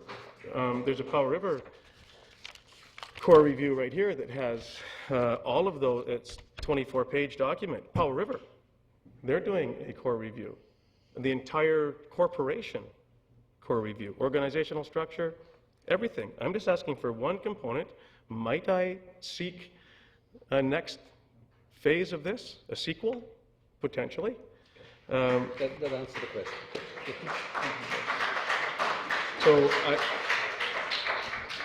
And our CAO extended to us that this is an RFP. When we don't know how much it's going to cost, it's going to come back. When we put the RFP out, we're going to find out how much it's going to cost, and we're going to see how many professional people in the industry are going to respond to this, and we'll find out how much it's going to cost. We'll have a chance at that point in time to decide whether we want to proceed or not. Thank you. Thanks. Okay. Councillor Kipp. Well, Your Worship, thank you very much. I brought this up back in November, and I'm glad that somebody read that Powell River report I sent forward last week. I always say let the evidence speak for itself, and to have a review is a good thing. I get reviewed when I do a building permit, if we do fight refereeing, whatever we're doing in our lives, we get reviewed. My wife reviews me most of the days when I walk in the house, right? She checks me out what I'm doing. Mandatory and discretionary services is what this is about, too, and it simply is. We hire consultants all the time. I have to reiterate that, and an opportunity for information. We can take whatever we want out of this study and use it. 50% of it could be bad, 50% could be good. I wonder, have we ever had a legal opinion that we are somewhat negligent by not having external review as a core services? It's from my understanding, I'm searching this out now, the City of Victoria had a question to their legal advisors, and they were told it is somewhat negligent not to do an external core review of your services in a timely fashion and set along the same frames of doing one with the OCP review. So this is just about review. And our staff is busy. They're constantly saying they're overstretched and they can't do things. So by saying they have the expertise, yes, but we're hiring them right now for expertise to run the city with the policies we have. This is to help us determine if we can shift them in a direction that is economically more viable, environmentally more viable, socially more viable. That's the purpose of this, is to review and have someone else take the load off of them. And I mean, love the RCMP dearly, but I'm sick and tired of them checking themselves out and coming out okay. I hate to say it that way. You know? And no one should be afraid of an external review. It should be just, come on, bring it on. Let me prove myself, you know? And I just think that this is, I mean, I don't think it's going to be that much because we say we have the information. We have done organizational structure review. We have done some core services review. We've gathered, all our staff has gathered that beautiful information. Now let some expert external to us that doesn't know our histories or anything look at this from a a strategic, objective criteria, not subjective, but objective criteria. This is a start to 1 or 2 or 3 core reviews. Little sections at a time, departmentalized if we have to, and then add them up and see what we can do. And hopefully leave the next council with some better understanding. That's why I support this and have supported core review for a while. Okay. Thank you. Councillor Sherry. Well, Mr. Chairman, I support the motion for the review. I'm not supporting a motion for headhunting or anything like that. I would like to have somebody come in and tell me how we're doing and to balance it against. As Mr. Kenning indicated there, it's going to be an FRP, okay? So you're going to have the opportunity to, once it comes back, if it's $200,000, are you prepared to pay? Or if you're 50,000 or whatever, you're going to have the opportunity to second challenge on this thing. So I think it's important that the council does take a review. Okay, Councillor Johnstone. Thank you, Your Worship. That was going to be my question to staff. If the RFPs, the request for proposals, come in way too high, there's no requirement that we'd have to proceed, is there? If we, no. That's correct. Good, thank you. Okay. Well, that changes my thinking too, because I wouldn't mind, getting the cost of it obviously. Councillor Holden. Yes, Your Worship. Councillor Bestwick and Kip are being very persuasive. So I need to ask staff, what would the difference be in their response to a motion that had external core review in it as opposed to one that didn't have it? Would they act any differently if external was in the motion? Your Worship, external is in the motion. Okay, let me ask it again. If it wasn't in the motion, would you act any differently? Would you have to put out an RFP anyway, is what I'm asking, because you wouldn't have the time or the, I don't know, whatever, the willingness to do it yourselves? Your Worship, if it wasn't part of the direction, we would undertake to do it internally. Oh, you would? No. Well, I think that's the only other option, so interesting try. Councillor Unger. Thank you, Your Worship. I am kind of surprised that nobody sees the contradiction in trying to contract out a review of contracting out. Question on the motion. I think so. Very timely. All those in favour? Opposed? We have Councillor Unger and Councillor Holden opposed. Am I reading it correctly? Balance of council in favour, and the motion passes. At the regular meeting of council held March 14, 2011, Councillor Sherry advised that he would be bringing forward a motion for council's consideration, and that motion reads that council directs staff to provide a list of current city buildings that are scheduled to be upgraded, a list of new city buildings planned to be built, an indication of where and when these facilities will be built, and how these projects fit into the 5-year capital plan. Mr. Chairman, on rereading my motion, I thought I'd put, and it's exactly what I had written down because I give staff a copy of the motions, so it's mine. It should have been that council requests the staff to provide the report. Instead of direct request. Instead of direct. Okay, we'll show that the motion reads that council requests staff to provide a list. Okay, it's been moved and seconded. I see no discussion on it. All those in favour? Opposed? Motion carries. Item C, Councillor Bestwick to initiate reconsideration of motion 26811 as per section 33.1 of Council Procedure Bylaw 2007 number 7060 and the original staff report which was attached, and the motion that Councillor Bestwick suggested to bring forward for reconsideration, that the first reading of zoning amendment bylaw 2011 number 4000.500 to permit shipping containers as a temporary use in all zones be reconsidered. I second the motion. Okay, and then you want to push your wee button there. Okay, away you go. Bill, that was your motion you made. I just think the motion we passed was overkill, did far too much and more than intended, and is a serious hardship to some people, and we do need to reconsider it. Just for the record, you're showing Councillor Bestwick did move it, and Councillor Unger, I believe, was seconded. Okay, so Councillor Bestwick, did you want to add something to it? That, Yes, Your Worship. Just simply that many of these operations and businesses that have these containers located in industrial and commercial zones aren't even visible to the road or to the street site or streetscape. It's very important for them to store valuable power tools and equipment for their purposes, to be able to leave site to go do jobs. And if in fact they wish to get around the container rule, they could have a semi-trailer with wheels, and it's not classified as a container. So if they wish to circumvent the rules as we have them, then they could do that.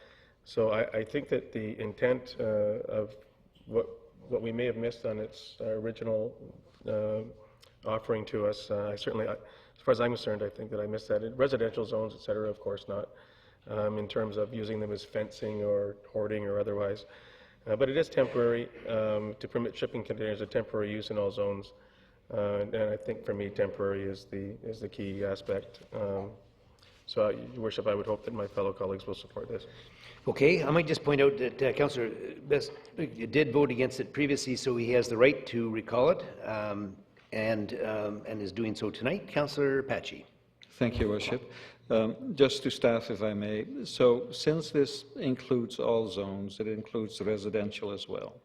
And it takes me back to a photograph that Mr. Taylor, I believe, showed 2 weeks ago that had a container being delivered in someone's driveway. That would be legit. And then on top of that, you're asking us not to enforce anything until the new zoning bylaw is in. I'm correct to assume that this can be put on anyone's property then, including residential? 30 days. Who's doing that? Go ahead. Yes, Your Worship. The bylaw that was voted down was to amend the regulations for shipping containers.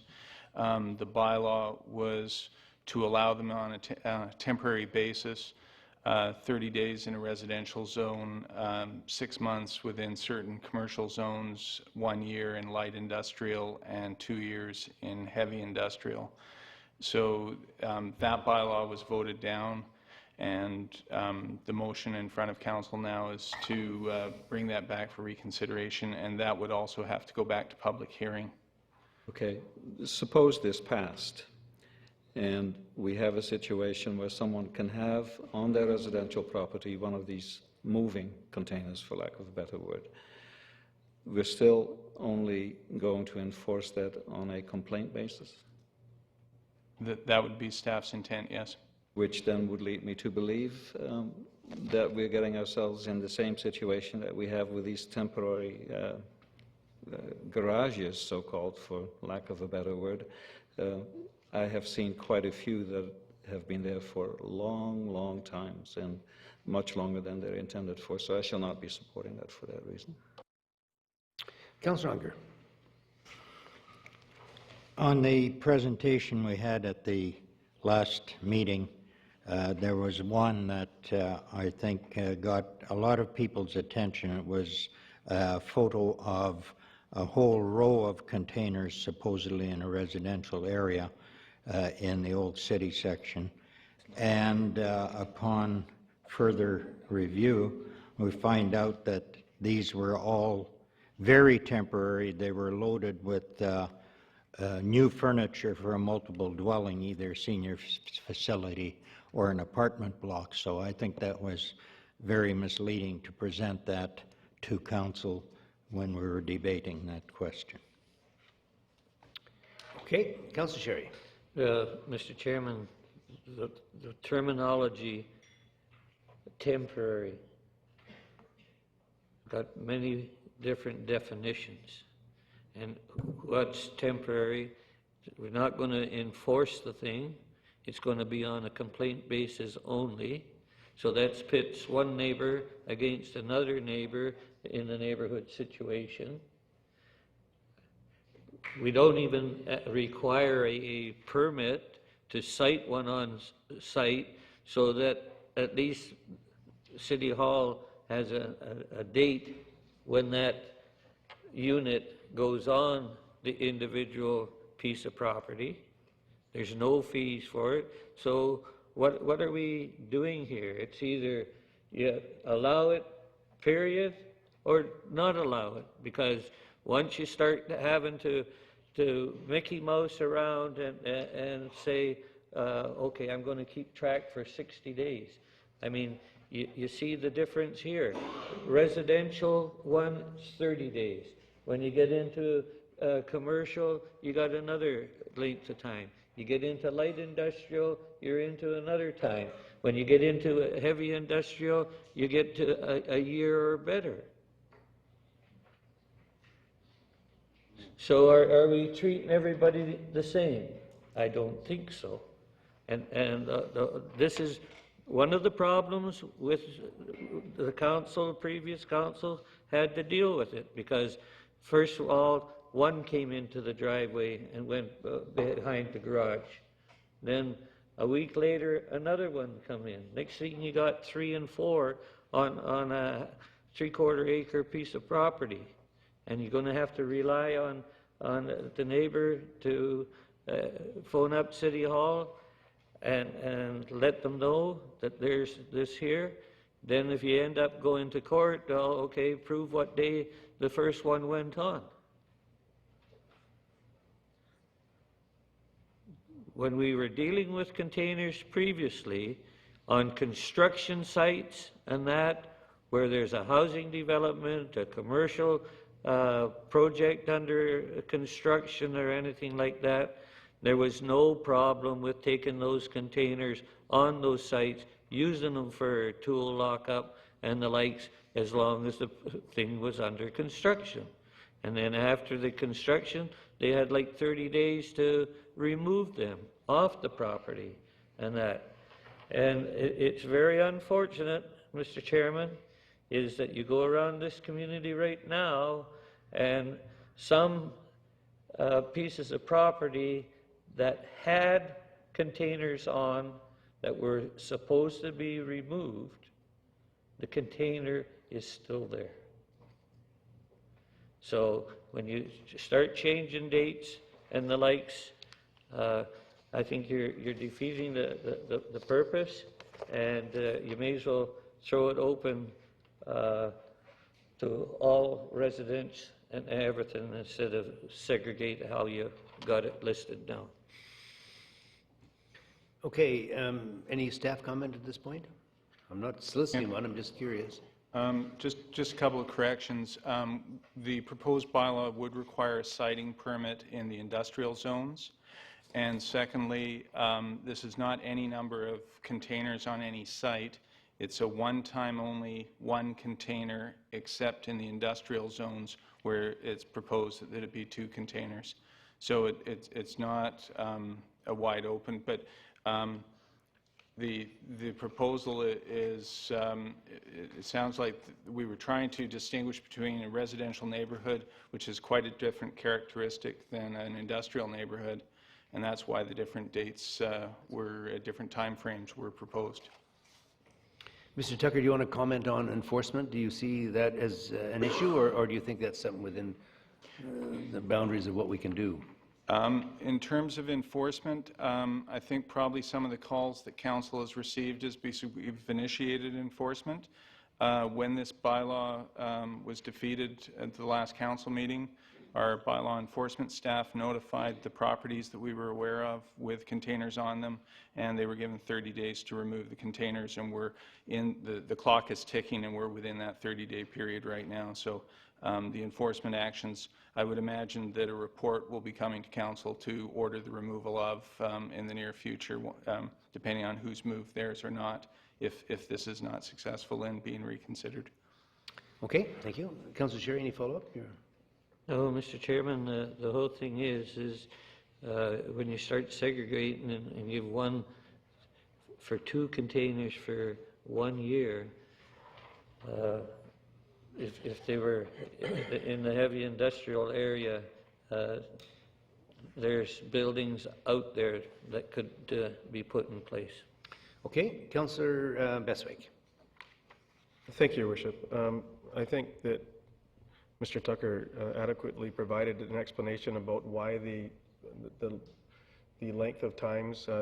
Residential area, it's 30-day. And I can't think of anybody better than my neighbor to, or neighbors, to provide assistance or complaint, nuisance properties, unsightlies. We have good neighbor agreements all throughout our city where we're trying to look after our neighborhoods. And if in fact, of course it's complaint driven, and typically with anonymity, and so how we may or may not know which neighbor or neighbors it was, if in fact, and this is about business too. This is about people being able to conduct business in their crafts that they look after, and the construction workers, and so on and so forth. And so I have the question: if we send out notices to assumedly 12 to 16 businesses with containers on their site or on their premise, do we become a container-free zone?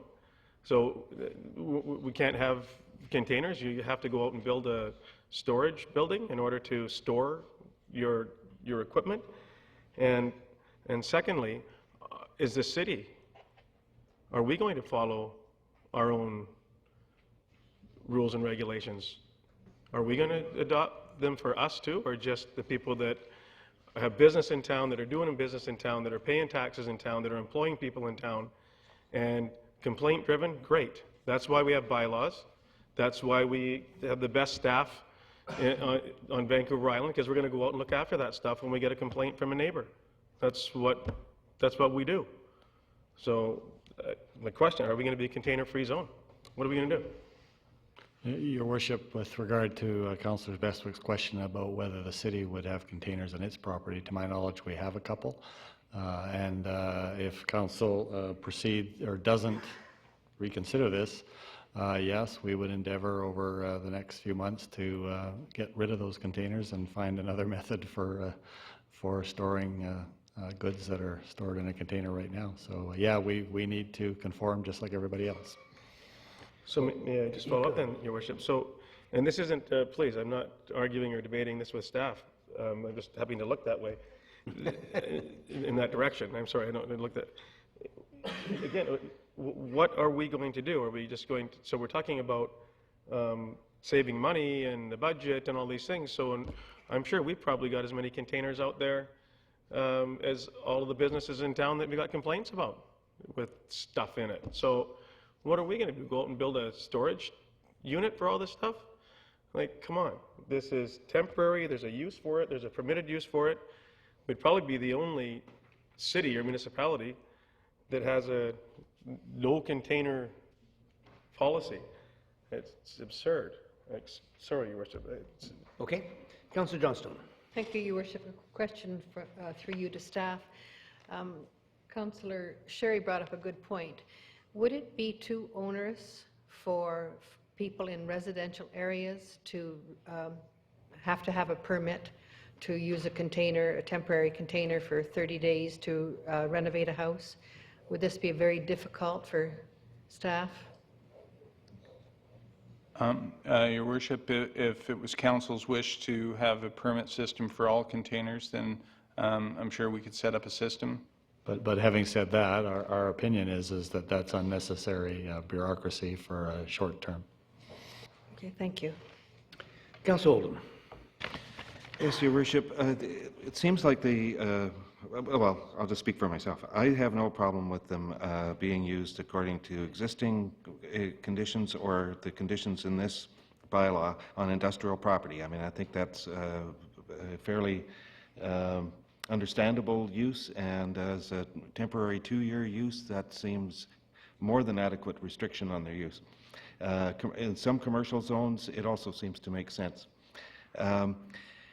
But it's the residential that seems to have the most debatability, I guess. I mean, should we allow them there? And we're only talking about the small bins. We're only talking about those that they don't look like the big shipping containers that you see in industrial sites. They're simply to house things while a home is being renovated, or people who are preparing to move and want to show their house without any furniture in it if they're selling it or whatever. They're not intended for long-term use. And they're not nearly as unsightly as we may think. So I think we should at least try this. We're only allowing them on the residential properties for 30 days. I think we were scared off originally by some unfortunate photographs that we were shown, but I think staff would quickly enforce this bylaw if such examples came up again. So I think we should reconsider this and move on here. Okay, Councillor Pachi. It's a question to staff, Your Worship, if I may. If someone is in the process of renovating their house, I have seen containers that get filled up with all sorts of stuff that comes out of the house, and that is then hauled away.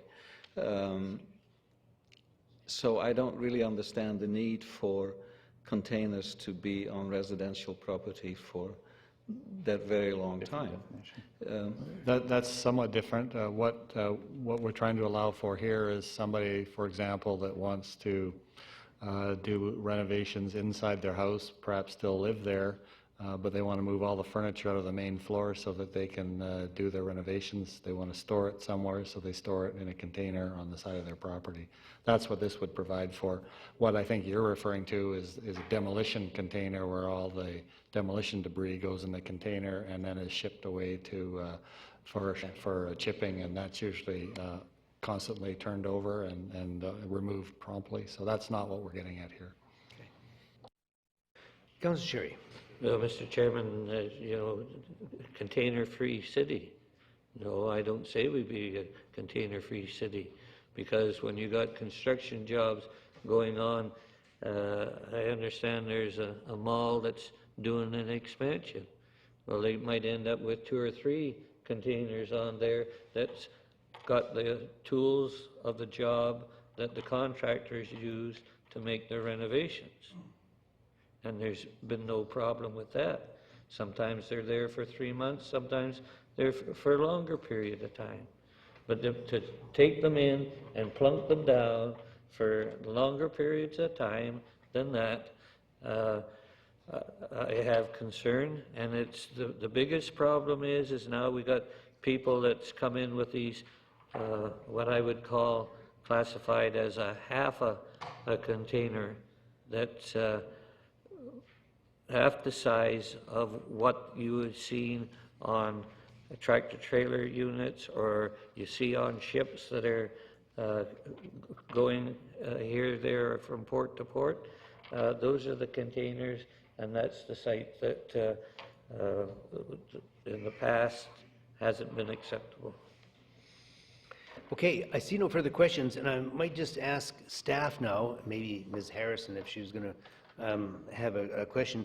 What we have here on the agenda here shows that if this particular motion passes, then should the above motion be passed by council, the following motions would be considered, or as opposed to could be, that zoning amendment bylaw, et cetera, to permit containers pass first reading and the second to pass second reading.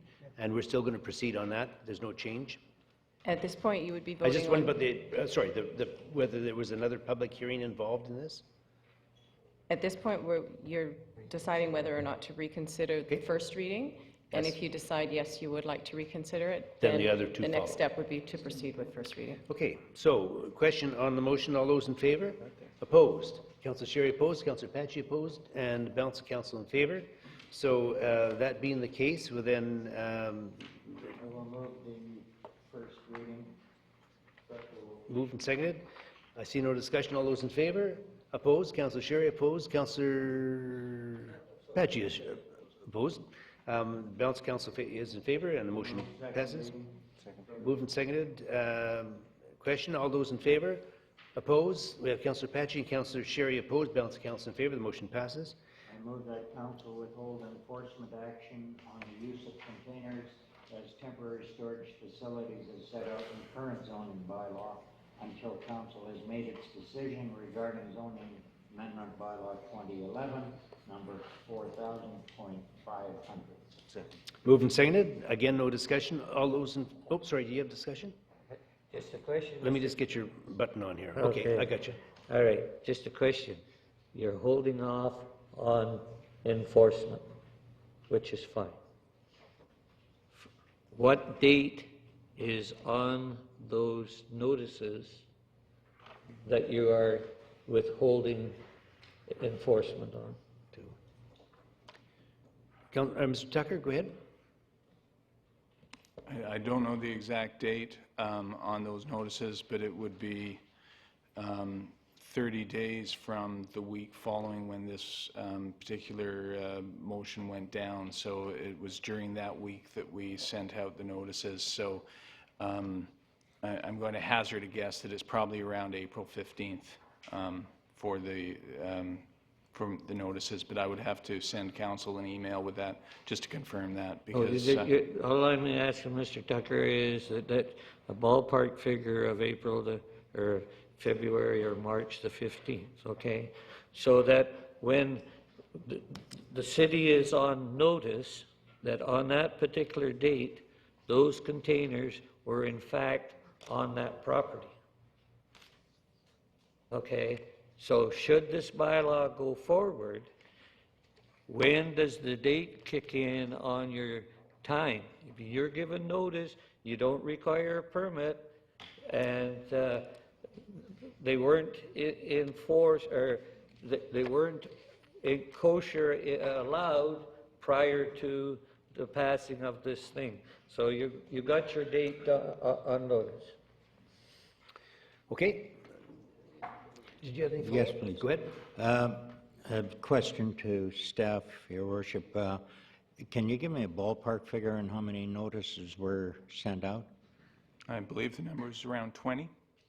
How much would it take to make phone calls to everybody to ask them that they don't have to proceed? Your Worship, the enforcement of these is somewhat in limbo, given that council is vacillating back and forth between having approvals for them and not having approvals. Probably the prudent thing to do is that we put it on hold completely until council makes a decision one way or the other. Then we give them 30 days from when you make the decision on the bylaw. That's probably the legally less challengeable way to deal with this. But that doesn't answer my question whether they can be informed, because if somebody has a notice now and feels they have to start moving all their equipment out, can they be informed not to proceed? We have been in contact. We will inform them that council, if this motion passes, that there'll be a date for the public hearing that they'll want to come and speak to, and that enforcement is on hold until council makes a decision about the bylaw. Thank you very much. Okay, I see no further questions on that. All those in favor? Opposed? We have Councillor Apache, Councillor Sherry opposed, balance of council in favor. The motion passes. Move down into item 21, the question period, and see, is there anyone wishes to address council on agenda items only? Fred Taylor of 204 Emery Way. I would like to ask through the chair to Councillor Unger, how long have the colorful 6 containers been on the property on McClary Street occupying a parking lot, would you estimate? I do not know the answer to that. I was just informed this morning that they had been there for a complete refurnishing of a large building that had apartment units in it, and these were beds and mattresses and so on. Could I suggest 6 months? I do not know the answer to that. How long does it take? And could I ask you, sir, if there was a complaint from a citizen and the bylaw department was, or city was expected to act, would they not demand a statement from a fellow citizen for court action which would expose that citizen? I cannot answer that. That's part of the Maybe normal staff can. procedure. Yeah. Mr. Swaby, do you want to clarify that? Really, Your Worship, at this point, council has directed us not to enforce until the bylaw is dealt with, so you're protected in terms of your enforcement action on any of these. I'm talking about your new bylaw when you had your conversation, and you were talking about one citizen couldn't get exposed if he complained about longer than 30 days or whatever the time was. But if the bylaw department had to act on the say of a citizen, they would be using that citizen and statements from that citizen in a court action. That's normal procedure. I am not the lawyer. I don't get paid that way. Staff can answer that, please.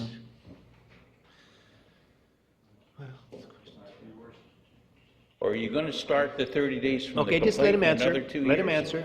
I Mr. Swayze. assume Mr. Taylor's asking a question about if the enforcement ends up in court, would we use the anonymous person as a witness as part of the court proceedings?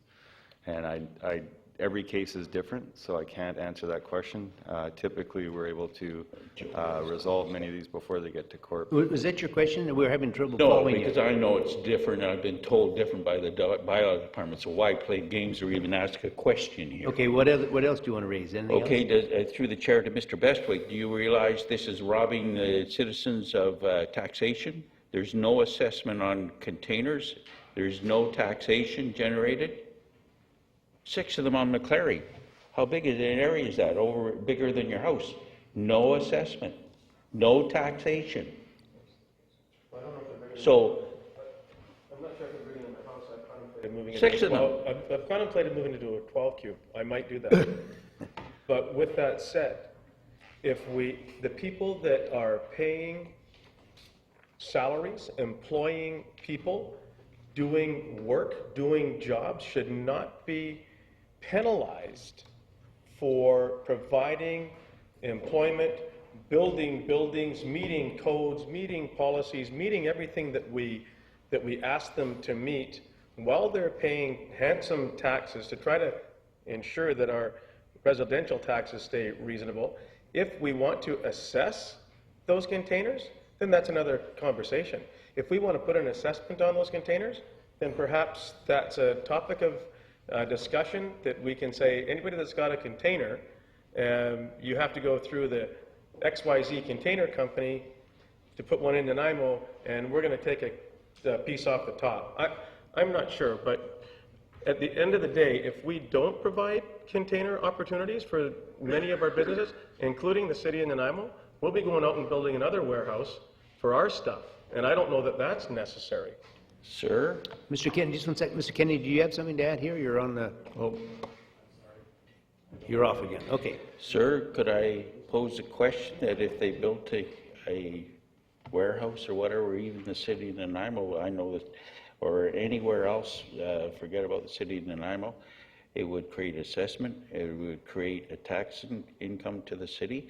Would that be not more fair to everybody else that has gone ahead and built buildings and Mr. paying Taylor, taxes? but in fairness, I think Councillor Bestwick answered that he felt that it's important to have this for construction purposes and the creation of jobs. That was It's his in the answer. bylaw. It is there. That's there. That capability is there now. Okay. And my last question to whoever, Mr. Chairman, is in the past, the council of the day has gone after signs on portable trailers at the corner of different highway intersections and everything and removed them, demanded they're removed. How does that compare to a container, say half-size container sitting on the front of, say, my property or anybody else's property, covered almost full size of signage? Isn't that not opening the door for signs everywhere then, on portable signs, third party, which they are signs? Well, the thing is, we're not going to be having them there for a long period of time. These are just very short duration. But I don't know how we could get around that issue if they do have a manufacturer's name or a company name on the side of it. If it's for short term. Advertising of the company that owns the container. Okay, points taken. And my last question is, why do you control by permit dogs when you want to leave it wide open for containers that are going to pay nothing? Councillor Patchy, do you want to handle that one? Thank you. Okay, next delegation, go ahead. Kathy Manson, Quarterway PAC. I just wanted to clarify, first and second reading has passed on the zoning bylaw. Public hearing, is my understanding, is the next step, and I was not clear when that would occur. And Mr. Tucker, go ahead.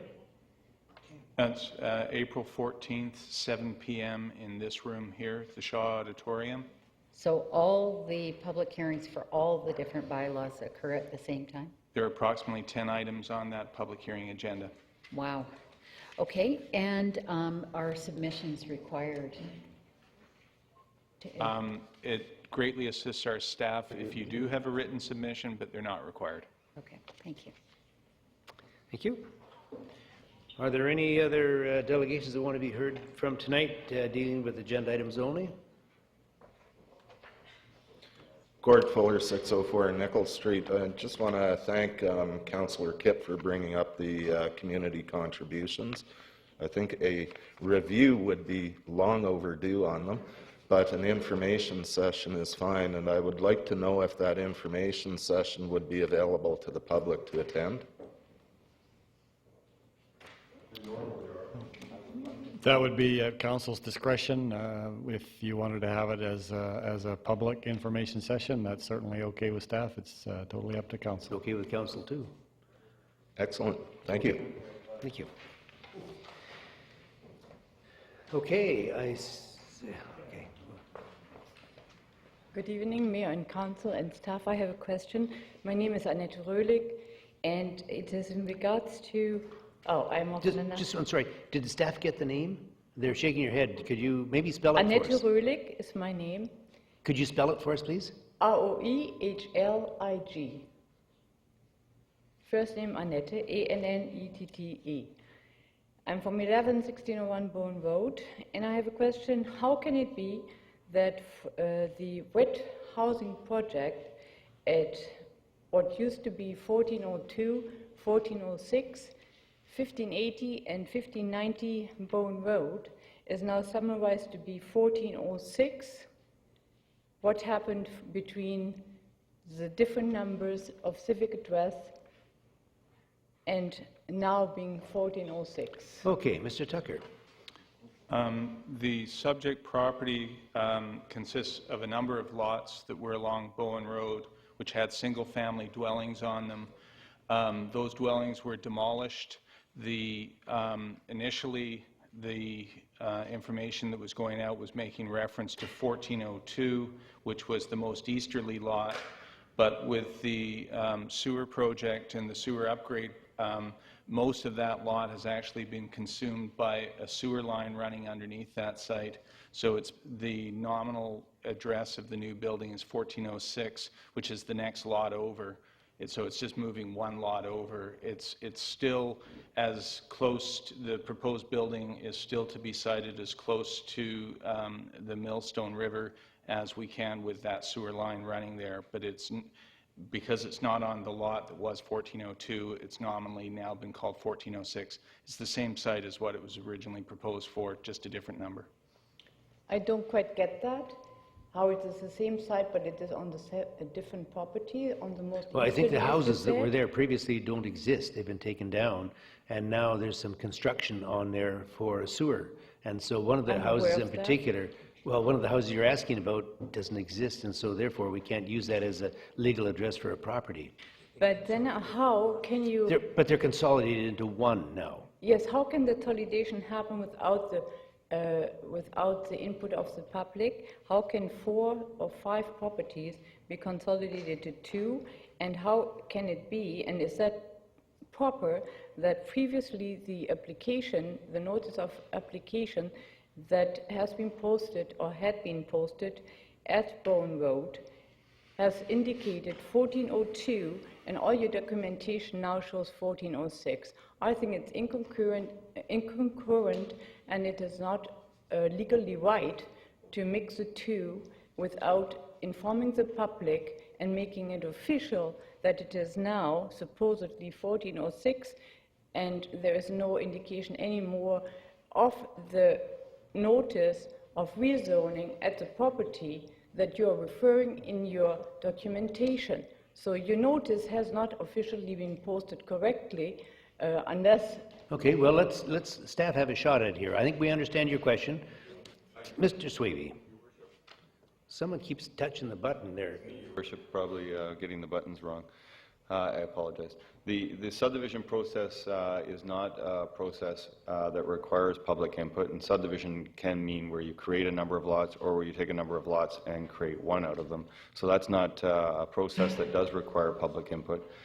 In terms of the notice on the property for the public hearing, we'll ensure that the correct, if it's not correct, the correct civic address is noted, a legal description, before the notice goes out to ensure that it complies with the statutory requirements. You know, ma'am, there will be a public hearing, and so all the issues surrounding it will be held at that time, and you're certainly welcome to come and review the material at that time. Definitely. Thank you. Thank you. Is there anyone else who would like to be heard from tonight dealing with agenda items only? Will we adjourn? Second. Thank you. We stand adjourned.